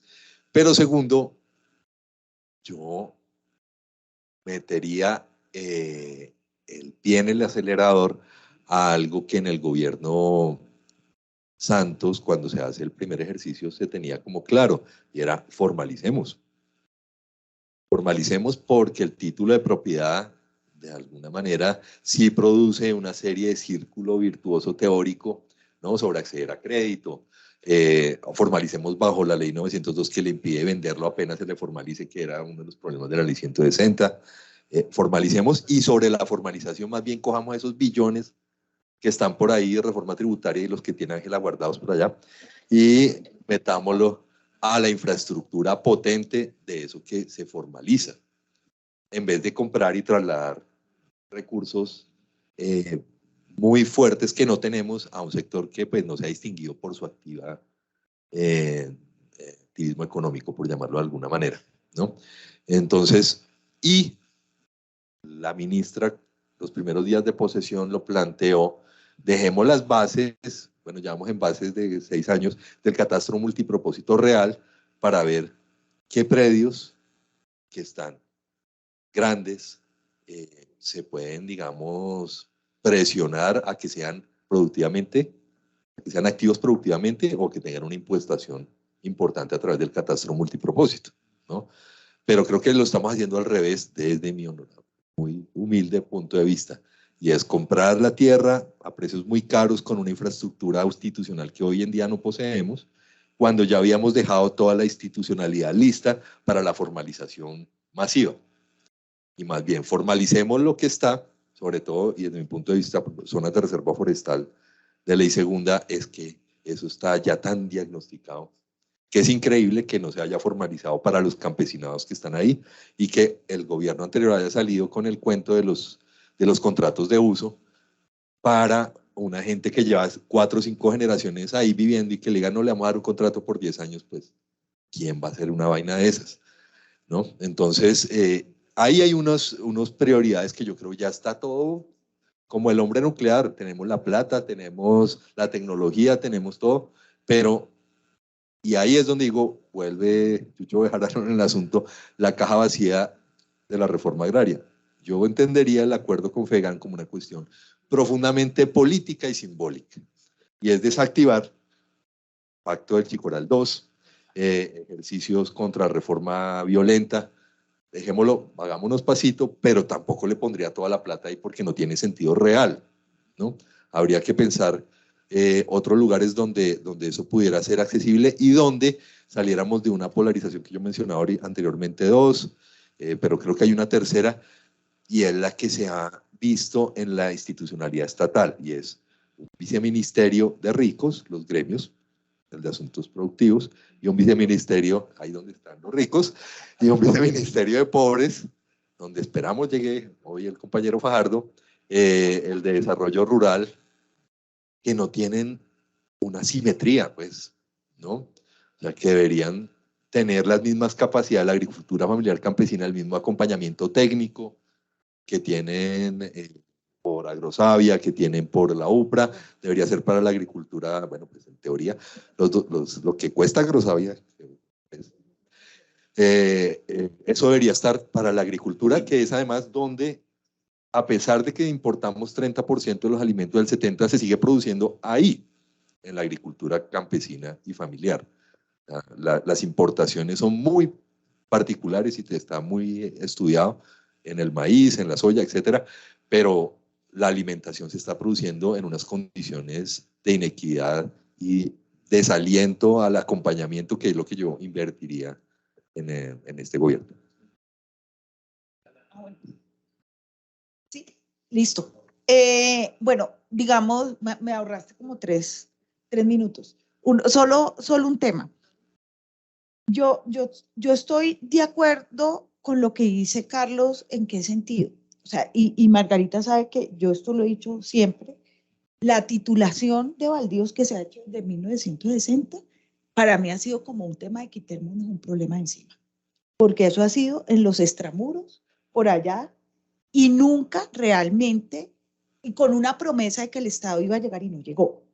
Entonces, si yo le pongo a ese mapa, ¿dónde está la productividad de la agricultura en Colombia? ¿Dónde están los mercados? Pues está bastante lejos, y yo creo, y yo ahí interpreto el sentir de la gente. Yo estoy por allá, pero resulta que es que lo que realmente mueve la economía en este país está en otro lado. Y ese yo creo que, a pesar del gran esfuerzo, porque sí es un esfuerzo que hemos hecho, pues ese tema no está resuelto. Entonces, y pues también coincido que a mí, pues el mapa de la frontera agraria me da la sensación, y lo he dicho en este gobierno, dentro del gobierno, en las discusiones que hemos tenido, lo he dicho por fuera. Es un mapa que también me parece que nos da una perspectiva de una Colombia que no es, porque es un mapa que no tiene por dentro realmente las condiciones ambientales sobre las cuales se puede producir una buena agricultura. Y es ahí donde está mi preocupación también. O sea, ¿cuál es la agricultura que vamos a hacer cuando el 90 y pico % de los municipios no tienen agua para la agricultura? ¿De cuál reforma estamos hablando si no, el día que vayan a sembrar no se va a poder sembrar como nos han dicho, porque el suelo, no hay suelo, porque no hay agua, porque... Entonces yo creo que el contexto de una posible reforma agraria hoy en día incluso es más complejo, porque el tema ambiental se vuelve crítico. O sea, esto se vuelve fundamental, y entonces tal vez no tenemos 39 millones de hectáreas, que ese es mi otro punto. Tal vez mucho menos. ¿Y cuál es la agricultura? Entonces ahí es donde me quiero unir con la priorización, en el sentido de, no, en todo nunca hablamos de productividad. Y hablar de productividad es casi como, pues una cosa como tú dices, no como de los ricos, por allá de una gente, Y el tema, y yo me acuerdo cuando yo llegué a Finagro, le dije, es que la pequeña agricultura en Colombia tiene unas productividades muy bajas. Y si nosotros queremos jugar, ser potencia agroalimentaria, alimentar a todo mundo, pues estamos en una situación difícil. Tuve una discusión, es que me cuesta a mí este rol porque pues yo estaba antes en la universidad, pero cuando a mí me dicen es que el 70% de lo que nos comemos viene de la agricultura familiar, pues yo creo que eso es una gran mentira. Yo hice un ejercicio en donde dice, dígame la canasta básica de alimentos que calcula el DANE, ¿de dónde viene? Y gran parte es importada. Entonces, yo sí creo que tenemos un potencial de producir alimentos con una pequeña agricultura mucho más moderna, mucho más tecnificada, pero el camino es largo y tendencioso, porque es en el marco de cerca de Bogotá, cerca de Cali, donde tenemos unas tierras que están usando en otras cosas, que son esas tierras caras, que muy seguramente, pues, que entren al mercado de tierras para distribuir, va a ser muy difícil. Pero yo sí creo que ahí hay que hacer un esfuerzo grande. Entonces, si yo quiero si vamos a hablar de alimentos, de comer sano, de incorporar a los que nunca han estado incorporados en las cadenas de alimentos, pues ahí es donde entra lo que dice Carlos, pues tenemos un viceministerio de pobres, un viceministerio de ricos, y vieran lo difícil que es, porque hablar de inclusión financiera, eso le sale, nomás la definición de pequeño productor que hizo la Comisión Nacional de Crédito, a mí me da como risa, ¿no? Entonces, es un pequeño productor el que gana 3 millones de pesos mensuales y tiene no sé cuántos miles de millones en activos, una cosa así. Yo les dije, pero eso, pues, o sea, ¿dónde está? ¿No? ¿Dónde está? Y eso es con las cartas en las que yo entro a jugar. Esas son así, y es por eso que yo les digo, cuando uno ve eso, uno dice, ¿esto cómo fue que se hizo? ¿No? O sea, ¿qué es lo que entendemos? ¿A quién le preguntaron que era el pequeño productor? ¿Con qué parámetros se definió? ¿Usaron la gran encuesta integrada de hogares? No sé. Entonces, uno lo que sí dice, yo sí creo genuinamente que, y lo he dicho en muchos escenarios, el Sistema Nacional de Crédito Agropecuario es algo que tiene Colombia que casi nadie tiene, que está financiado y que sí puede jugar un factor muy significativo en la inclusión productiva de toda esta gente de la que estamos hablando, pero están que las garantías, que las tierras, que no sé qué, bueno, pero todas esas cosas yo creo que se pueden ir modificando. O sea, yo no, lo que le decía a Carlos, yo no tengo que ir a reformar la Constitución para lograr que un pequeño productor tenga acceso al crédito, pero sí requiero de una voluntad política profunda. Y es ahí donde yo sí veo una oportunidad en el sentido de, hay una cantidad de instrumentos que tiene el sector que no juegan en favor de la transformación productiva de este país y de la inclusión de una cantidad de gente que no está. Pero yo creo, vamos a ver, cuando me saque, esperemos que dure los 4 años, me llaman y me hacen la rendición de cuentas. Pero, y cuando yo estaba en el DNP, a mí tampoco me parecía imposible. Y esperemos, pero sí se requiere un ministro que esté en esto, se requiere que la gente de planeación nacional esté en esta jugada y que se pueda avanzar en ese sentido. Y ya para terminar, si a mí me dicen, yo pues voy a priorizar el crédito, ¿no? Yo creo que pues tenemos el crédito y el crédito no hay que endeudarse ni pedirle ni el marco fiscal ni nada de esas cosas, sino que hay que hacerlo como debe ser. Pero la otra cosa que yo priorizaría, sinceramente, es la articulación institucional. A eso yo le metería la vida entera. Porque si la Agencia de Desarrollo Rural, incluso ni siquiera la ANT, me preocupa tanto. Si la Agencia de Desarrollo Rural no funciona, no vamos a poder hacer nada, porque podemos llegar con el tierra, la garantía, el crédito, hasta poner a funcionar el Banco Agrario si quieren. Pero si no está la Agencia de Desarrollo Rural ahí, no. Y el tema grueso para mí es que como se estructuró en los últimos 4 años la operación de la Agencia de Desarrollo Rural, fue una operación segmentada, fraccionada y de pequeña escala. Y yo simplemente digo, cuando ustedes leen el decreto de creación de la Agencia de Desarrollo Rural, eso no era lo que estaba ahí. La Agencia de Desarrollo Rural se pensó para grandes proyectos de desarrollo rural como se tenían concebidos en la misión rural, como son viables, donde podíamos llegar con un instrumento como el crédito masivo a pequeños productores para mover ese territorio, ¿cierto? Vamos a ver si Diego lo logra. Esperemos que así sea, pero lo que yo digo es, la voluntad está. Pero pues ustedes saben que uno llega a esas entidades y que empieza a encontrarse decretos de resoluciones circulares, que eso hay que ir manejándolo. Y por eso es que yo te digo que lo de los 100 días pues, es un eufemismo, porque nadie va a poder mover lo que se tiene que mover en 100 días. Tal vez los mensajes hay que manejarlos mejor, en ese sentido yo estoy de acuerdo, pero yo creo que se puede. Se requiere mucha coordinación interinstitucional y pensar un poquito más allá del tema de la reforma agraria. Gracias, Ángela. Vamos con Margarita y después con Mauricio. Listo, ahora sí se puso chévere la discusión. Sí, yo, digamos, creo que Carlos y Ángela tienen toda la razón. El mapa de la frontera agropecuaria es 2010, ¿no? Y no podemos nosotros decir o evaluar lo que sucedió y si funcionó o no, versus, digamos, lo que hoy nosotros hemos reconocido en el 2010 como frontera agropecuaria. Pero lo que sí es cierto es que si ustedes ven el mapa de la izquierda, es falso que digamos que las 19 millones de hectáreas que el Estado se gastaron en áreas de colonización. Miren, miren Sucre, miren Nariño, miren Antioquia, es decir, o sea, hay zonas en donde realmente en el centro del país y en la zona andina, con menos intensificación, obviamente que está reconocido que aquí en el país lo que hicimos fue adjudicar baldíos en áreas de colonización, eso no tiene ninguna duda, y que quizás en ese momento lo que hicimos fue perder áreas de importancia ambiental duras. Pero hoy eso es frontera agropecuaria y es falso que solamente se hayan entregado en áreas de colonización. El mapa lo muestra, menos intensas, pero se hizo el esfuerzo dentro de la zona andina y en las zonas que debía ser muy productivo.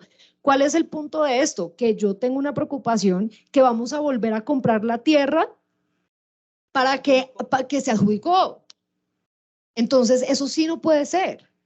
Y son 19 millones, que listo, quitemos las extensiones grandes, pero ojo, porque es que aquí estamos repitiendo la historia. Entonces son 19 millones de hectáreas donde en cualquier otro país del mundo eso hubiera sido una reforma agraria ni la berraca. Aquí el tema no es la tierra, honestamente. Lo que esto muestra es que son tierras que se entregaron también en la zona productiva, en las zonas conectadas y que hoy no han generado la transformación que nosotros queremos. Y ahora vamos a salir a comprarlas otra vez para que luego de 7 años, porque el 902 también nos dejó 7 años nada más, ¿cierto? Para que a los 7 años vuelvan y se vendan y se entren al mercado otra vez a un precio muy bajito para el mejor postor que sí la puede comprar. Ese es el propósito del mensaje que yo quería entregar aquí. Ahora, veamos el tema, digamos, aquí estábamos hablando como de la concentración poblacional, lo que ya estábamos viendo antes, pero quiero concentrarme en estos datos también. De los 32 departamentos, solo uno presenta menos del 25% de informalidad en la tenencia de la tierra. Es decir, 606 municipios de nuestro país tienen más del 50% de informalidad. Entonces, volvemos y hablamos del tema de la tierra en clave de qué. Digamos, cuando a mí me dicen, y miremos este otro cuadro, que tenemos una concentración de la propiedad, pues sí la tenemos, o sea, no hay ninguna duda que la tenemos, ¿cierto? De las 37 millones de hectáreas, suponiendo que tenemos las 37 y que de pronto no son las 37, pero nosotros tenemos de ese país grande donde hay que hacer ordenamiento social de la propiedad rural en las 114 millones de hectáreas, realmente tenemos en el mercado de tierras más o menos unas 37 millones de hectáreas. De esas 37 millones de hectáreas, tenemos 2.9 millones de predios, ¿cierto? Excluyendo las otras áreas, digamos, que están por fuera de ese mapa. Estamos hablando de 2.9 millones de predios, vamos a decir 3 millones de predios. Por supuesto que si a mí me dicen en esa fila del final que dice que 82 predios tienen 2.3, 2.5 millones de hectáreas o 2.1 millones de hectáreas, pues eso es fenomenalmente concentrado. Cuando yo tengo 2.5 millones de hectáreas en 2.3 millones de predios de hasta 5 hectáreas, en donde además 1 millón de predios son menos de 0.5 hectáreas. Eso está muy claro, pero vuelve la pregunta. De estos predios, ¿dónde están ubicados y cuál es la confiabilidad de la información? Si yo tengo un 53% de informalidad y estamos hablando de concentración de la propiedad, ¿esa información es confiable? No ha habido subdivisión, no ha habido crecimiento. ¿Qué ha pasado con esos predios? Estoy hablando de un país en donde la informalidad está en más del 53%. Entonces a mí me hablan de que 82 predios tienen 2.tantos millones de hectáreas, pues yo la verdad no puedo decir si esos predios al día de hoy están así. Cuando nosotros entramos a Ovejas a revisar el tema, nosotros encontramos 2.500 predios rurales. Y después de hacer el plan de ordenamiento social de la propiedad rural, terminamos con 6.000 predios. Es un catastro multipropósito que tiene un error del 80%. Entonces, cuando a mí me hablan de estas cifras, cuando tenemos un 53% de informalidad y estamos hablando de esta concentración de la propiedad que yo, de nuevo, no se trata de negarla, ¿sí? Pero revisemos las cifras como son. Estas cifras no son confiables, yo tendría que entrar a ver qué es lo que ha pasado. Y eso me trae a un escenario de qué es lo que yo voy a priorizar. Y quiero dejar dos mensajes. Yo coincido plenamente en que el anuncio de la reforma agraria debe entenderse como un gesto político que nos va a permitir transitar a un escenario de mayor esperanza, donde no vamos a volver a repetir la historia que ya sabemos. Tenemos una reforma agraria y después tenemos una contrarreforma peor. Y creo que ese gesto político hay que reconocerlo y hay que valorarlo. Coincido plenamente en que aquí el tema no es salir a comprar tierras y pido y ruego por favor que no sea la prioridad, ¿sí? No quiere decir que tampoco se vaya a comprar un solo predio, no, tampoco estoy diciendo eso, pero la prioridad número uno no es. Ahora, tampoco estoy de acuerdo en que la esperanza está en los baldíos. Esperemos el fallo de la Corte Constitucional, pero realmente ya lo discutíamos hace unos meses aquí en el externado. Esos predios que vamos a suponer que fueron baldíos, alguien fue a un juez, prescribió, se apropió de ese baldío y eso ocurrió en el 2004, vamos a decir, ¿cierto? Del 2004 al 2022, ¿qué ha pasado con ese predio? ¿Cómo le vamos a decir o cómo le va a decir el Estado al señor Eduardo, a la señora Liliana, después de 7 cadenas de tradición, que tiene que devolver la tierra gratis? Yo quiero ver eso. Eso es absolutamente inviable. Entonces, ahí no está la esperanza de las tierras. La reforma agraria no se hace con esas tierras. Yo quisiera, Andrés, que nosotros pudiéramos pensar en algún otro instrumento distinto. Sí, o sea, esto de comprar tierras y meterlas al mercado de tierras a un costo muy bajo para hacer el escalonamiento a un desarrollo rural que después de 7 años van a llegar al mejor postor, ¿cierto? A un precio muy bajo porque ese activo fue entregado a precio cero, es tierra de reforma agraria. Por favor, no repitamos ese ciclo. ¿Cuál es la respuesta? Bueno, creo que, digamos, ya yo no descartaría del todo un tema de asignación de derechos de uso. Yo no creo que entrar en el tema de derechos de uso, atacarlo, sea la respuesta. Digamos, al margen, digamos, de cómo se ha utilizado el derecho de uso, pero tampoco creo que la compra de tierras y repetir lo que ya hemos hecho vaya a ser la respuesta. Y los baldíos no nos van a dar tampoco la respuesta a punta del comunicado de la Corte, porque se vienen demandas fuertes que creo que le costarían al Estado mucho más.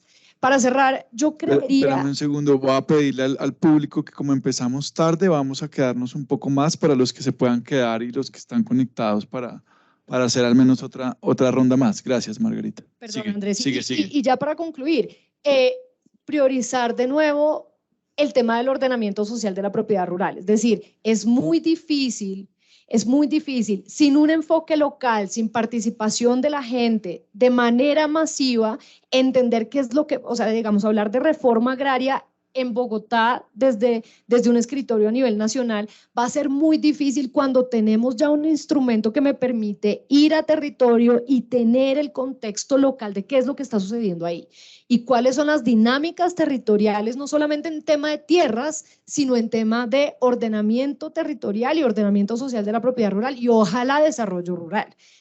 Entonces, priorizaría una vez más el tema de la oferta. La Agencia Nacional de Tierras sigue resistiéndose en algunos asuntos, prefiero aplicar 80 procedimientos a entender que tiene una herramienta para hacer un censo predial efectivo con participación de las comunidades y eficiente. Seguir haciendo censos prediales es como si, yo lo decía también hace un mes, es como si el DANE va a hacer un censo poblacional y manda una cuadrilla entera, lo que le cuesta esto al país, para censar solamente este edificio del externado, en vez de hacer el censo completo.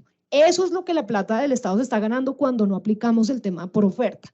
Entonces, seguiría priorizando digamos, la clarificación de la propiedad rural y el ordenamiento social de la propiedad rural concebida como de manera integral, participativa y en el territorio, con enfoque local. Y mi última recomendación sería, ojalá la plata que tiene la Agencia Nacional de Tierras hoy pueda destinarse a que la Agencia Nacional de Tierras tenga presencia en todos los departamentos del país. Digamos, se diseñó así en una situación de dificultades fiscales y la Agencia Nacional de Tierras no tiene que ir a una ley ni nada por el estilo, tiene las facultades para crear las unidades territoriales que necesite. Hoy con el marco legal que tiene y con el dinero que tiene la posibilidad de poner oficinas como debe ser en todos los departamentos del país como mínimo. Muchas gracias. Gracias, Margarita. Mauro. Sí, a ver, mis 4 prioridades. O sea, si el gobierno no ordena este tema de la casa mineroenergética y la estabilidad macroeconómica, pues digamos, creo que el sector que más viabilidad va a tener en el agro es el narcotráfico. Y digamos, eso lo estamos viendo con la tasa de cambio y los incentivos que se están generando. Jesús Antonio Bejarano, en la misión rural que coordinó, decía que no es muy fácil evaluar qué está pasando con el conflicto armado y los temas agropecuarios porque tenían unos efectos como de equilibrio. Entonces, por ejemplo, no había quien comprara la tierra, pero los narcos estaban comprando la tierra, estaban resolviendo problemas serios de mercado de tierras. Y digamos, muchos sectores de la zona rural estaban dependiendo del trabajo que estaba proveyendo el narcotráfico y demás. Yo creo que en eso, digamos, si el gobierno sigue con este desorden en la macroeconomía, no va a haber nada que hacer en el sector rural. Y digamos, esa sería mi primera recomendación, resolver eso, porque en este momento los sectores competitivos son el café y el narcotráfico. La otra cosa que creo que tiene que ser importante es, o sea, aquí los modelos con los que ha funcionado este país son de capataz. Entonces, en presidencia funcionó presidencia cuando estaba María Lorena, después el poco tiempo que funcionó la presidencia de Duque funcionó con Carlos Enrique Moreno, y ahora necesitan buscar un reemplazo de María Lorena o de Carlos Enrique Moreno. Se necesita la capacidad de presidencia para coordinar el sector y se necesita un gran garrote en presidencia que haga eso y no se ve por ninguna parte. Entonces, las instituciones del agro están todas haciendo locuras y nadie se está coordinando. Entonces, sí se necesita, digamos, un gabinete de ordenamiento social de la propiedad rural o un gabinete rural, pero en general lo que se necesita es que haya la capacidad de articulación en presidencia. Y no creo que sea la tarea de José Antonio Campo, digamos, no puede sumarse a los incendios que está pagando. La otra cosa que es fundamental es que el gobierno necesita una estrategia integral para el arco de deforestación. Yo creo que este gobierno, si deja un legado, va a ser en el tema ambiental. Y el arco de deforestación no suena ni truena, ni le dan plata al Ministerio de Ambiente, ni hay una apuesta seria realmente por transformar esas economías rurales para volverlas sustentables y sostenibles. Entonces, digamos que si no hay una estrategia seria para el arco de deforestación, es carreta lo que están hablando de la potencia mundial de la vida y es carreta lo que se está hablando de salvar el planeta y lo demás. Esperar a que nos condonen deudas o de forjar un gran fondo en los próximos años y demás es desplazar la pregunta que se necesita hacer ya y que las comunidades están diciendo, no vengan otra vez con programas de vainas participativas para repetir lo que ya les dijimos con el PDET, traigan la plata y participativamente decidimos qué hacemos con la plata. Y el ministerio les va a contestar, pues es que no me dieron plata para el presupuesto del 2023 para hacer esas transformaciones. Entonces, arco de deforestación, si no hay una apuesta seria en el plan de desarrollo ya, apaga y vámonos porque esa es la única apuesta, digamos, que realmente puede ser totalmente transformadora. Y lo último que diría es, no, o sea, el cuento de la paz total tiene que salir de la cortina de humo de la cosa que nadie sabe qué es lo que está pasando con la estrategia de paz total, porque precisamente lo que aprendimos en los últimos 20 años de guerra contra insurgente y después los aprendizajes de Sergio Jaramillo del Ministerio de Defensa y después consolidación y después el proceso de paz y reforma rural integral, es que en Colombia los temas rurales y la guerra y la paz depende de los temas rurales y los temas rurales dependen de la guerra y la paz. Me parece por eso natural que un tipo como Jesús Antonio Bejarano haya transitado de una manera tan increíble de ser el gran pensador de los temas agropecuarios, agrícolas y rurales, a ser el gran teórico de las estrategias de paz y de cómo desarrollar procesos de paz. Y entonces creo que hoy lo que tenemos es una falta de claridad sobre cómo se articula la paz total con la estrategia de seguridad, con la reforma rural integral, con la ART, con los programas de desarrollo con enfoque territorial. Y si esa articulación no se hace explícita, podemos terminar en un escenario, y cierro con esto, que era el que anticipaba en la misión rural Bejarano, que decía, hasta ahora la guerra no ha afectado a los sectores agropecuarios y tal. Vemos que a los que más ha afectado es a los ganaderos. En el 90 lo decía, ¿no? 92 creo que fue la misión rural. Vemos que el sector más afectado es el del el de los ganaderos, y después vino la guerra de los 15 años, ¿no? Que casi acaba con el país por ese fenómeno. Y yo creo que lo que hoy estamos viendo es que el narcotráfico y todos los fenómenos, digamos, armados en el territorio están teniendo una capacidad de control territorial que es mucho más sofisticada que la de los carteles tradicionales, que están logrando estos paros armados, son una cosa aterradora de control de poblaciones, y en la medida que el cuento de la paz total no se integre de manera explícita con estos otros temas, podemos terminar en un escenario pues catastrófico, ¿no? En el que falle la estrategia de paz total y los demás sectores no sepan ni siquiera cómo iban en ese tren que se estrelló. Entonces yo creo que eso es urgente, súper urgente. Gracias, Mauro. María Olga. Bueno, muchas gracias a todos por las sugerencias. Hay varias cosas que nosotros teníamos pensadas dentro del plan, y una muy importante es el tema de articulación institucional. Es claro que sin articulación institucional, tanto dentro del sector como con otros sectores, acá no vamos para ningún lado. El tema ANT y ADR es complejo. Las agencias que se supone que son hermanas gemelas no se hablan, y no se hablan para cosas bobas como pasarse información para poder sacar el tema de los beneficiarios individuales del decreto 902, y empezando por ahí no se hablan para nada. Entonces eso es una cosa importante que esperamos que con la nueva administración de las agencias se mejore. Digamos que desde la ministra esto ha sido una cosa que nosotros le hemos taladrado desde el empalme, que ella estaba haciendo el empalme para el sector planeación, y muy de buenas nos tocó a nosotros, ella sentada en esa sesión con la Dirección de Desarrollo Rural, y desde ahí le estamos diciendo que esto es un tema clave y muy importante. Y además de la articulación, pues el tema de fortalecimiento de las agencias. En el tema de acceso a tierras sin formalización,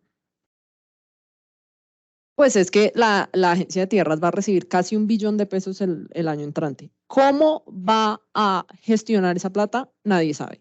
Con las capacidades que tiene en este momento y con la ejecución que tiene en este momento, yo no creo que sea capaz de ejecutar ni la mitad. Entonces, ahí hay un problema de fortalecimiento de la agencia, no solo pues en plata que ya le llegó, sino en gente bien formada, en lo que decía Margarita de las territoriales, que las territoriales funcionen y que no sean puestos políticos y gente que se gana 14 millones de pesos y no hace nada. Entonces, ahí hay un reto importante, y esto lo estoy diciendo para la ANT, pero aplica para la ADR también. Y también hablaba antes de la articulación entre sectores, para la ANT y para poder sacar el rezago del que hablaban antes, y en general todos sus procesos, el tema de, por ejemplo, la supernotariado es muy importante. Ahí hay un cuello de botella en los temas de registro que hacen que la agencia no pueda finalmente entregarle el título a la gente.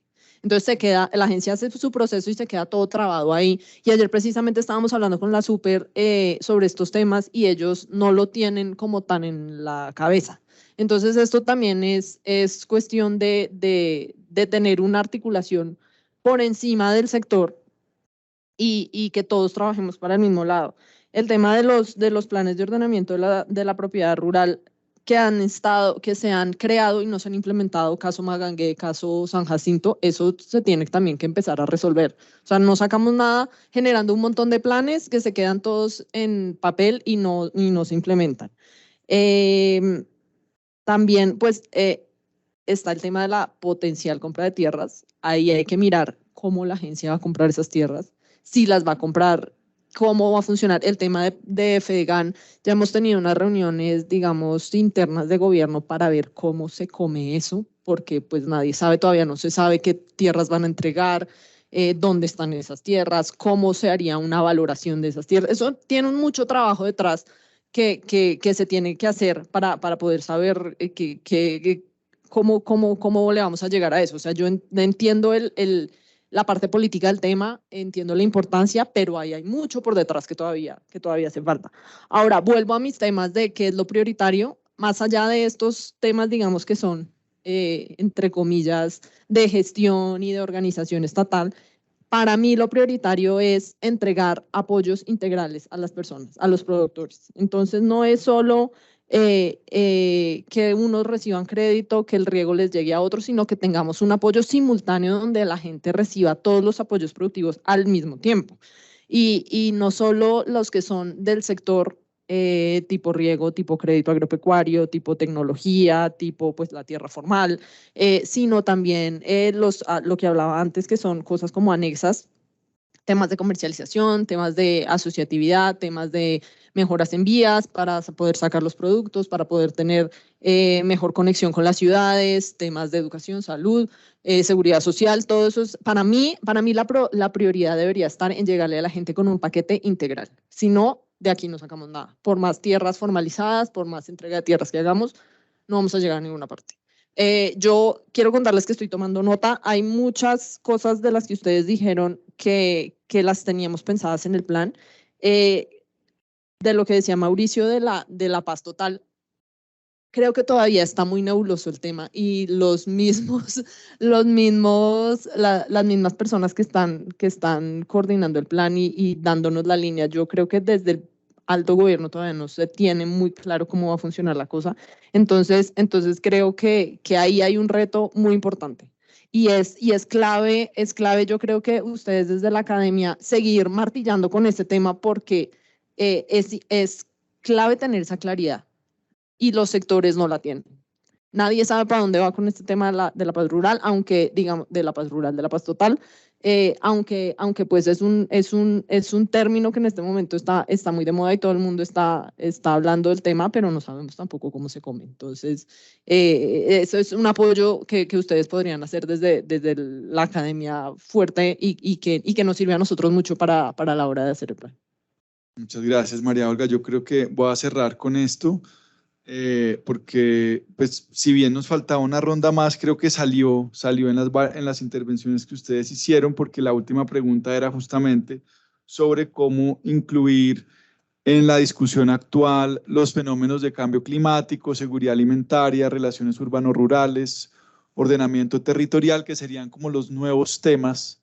Pero pues Ángela lo mencionó, sí. O sea, cómo nos pensamos, cómo nos tenemos que pensar la agricultura enmarcada y teniendo en cuenta los determinantes ambientales. Mauricio también lo planteó en términos de cómo vamos a trabajar en el arco de deforestación, cuál es esa estrategia. Entonces yo creo que hay varios elementos. Yo solo mencionaría dentro de mi propio listado, dentro de mi propio ranking, 2 temas adicionales que se mencionaron muy de pasada, pero que están allí y ya están las herramientas. El primero es poner a andar ya de manera concreta el sistema de innovación agropecuaria, especialmente en su componente de extensión rural con enfoque territorial, porque eso es lo que realmente le va a pegar a la productividad, pero basada en lo que está pasando en campo, no de aquí desde Bogotá inventándonos qué es lo que hay que producir en cada región, sino poniendo en marcha esas redes de innovación territorial. Y ya está toda la arquitectura institucional y eso se podría hacer también con financiamiento vía crédito, obviamente también requiere presupuesto público. Y lo segundo que señalaría es el tema de comercialización interna. Hay varias herramientas, por supuesto está la de compras públicas locales, pero esa es apenas una de ellas. Y todo esto lo debería armar el Viceministerio de Desarrollo Rural con el apoyo de la ADR, como lo hizo Brasil cuando crearon el Ministerio de Desarrollo Agrario, justamente en esa disputa que mencionaba Carlos, para que tuviera sus propios recursos, acompañamiento, fuerza institucional. Pues yo creo que me alegra mucho que haya estado María Olga y creo que todos estos insumos han servido mucho. Quisiera agradecerle a los invitados, a los panelistas, al público que se conectó y al que pudo asistir, a Edna. Creo que ha sido muy enriquecedora la discusión, tanto desde la perspectiva histórica y conceptual como ya de las herramientas de política. Sin duda es un momento que hay que aprovechar, pero con el riesgo de que nos vayamos enredando en el día a día. Entonces yo creo que no perder ese norte estratégico, aprovechar lo que decía Margarita, lo que ya hemos hecho, no inventarnos otra vez las cosas. Por suerte está Ángela ahí, digamos, como un faro, digamos, de estratégico y con plata. Entonces, pues no, yo creo que quedan muchos temas sobre la mesa, estas discusiones como que uno quisiera seguirlas teniendo.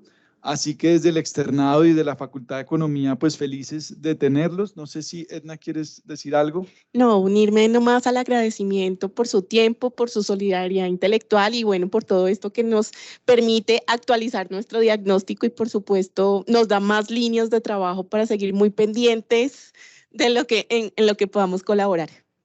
Muchas gracias. Muchas gracias.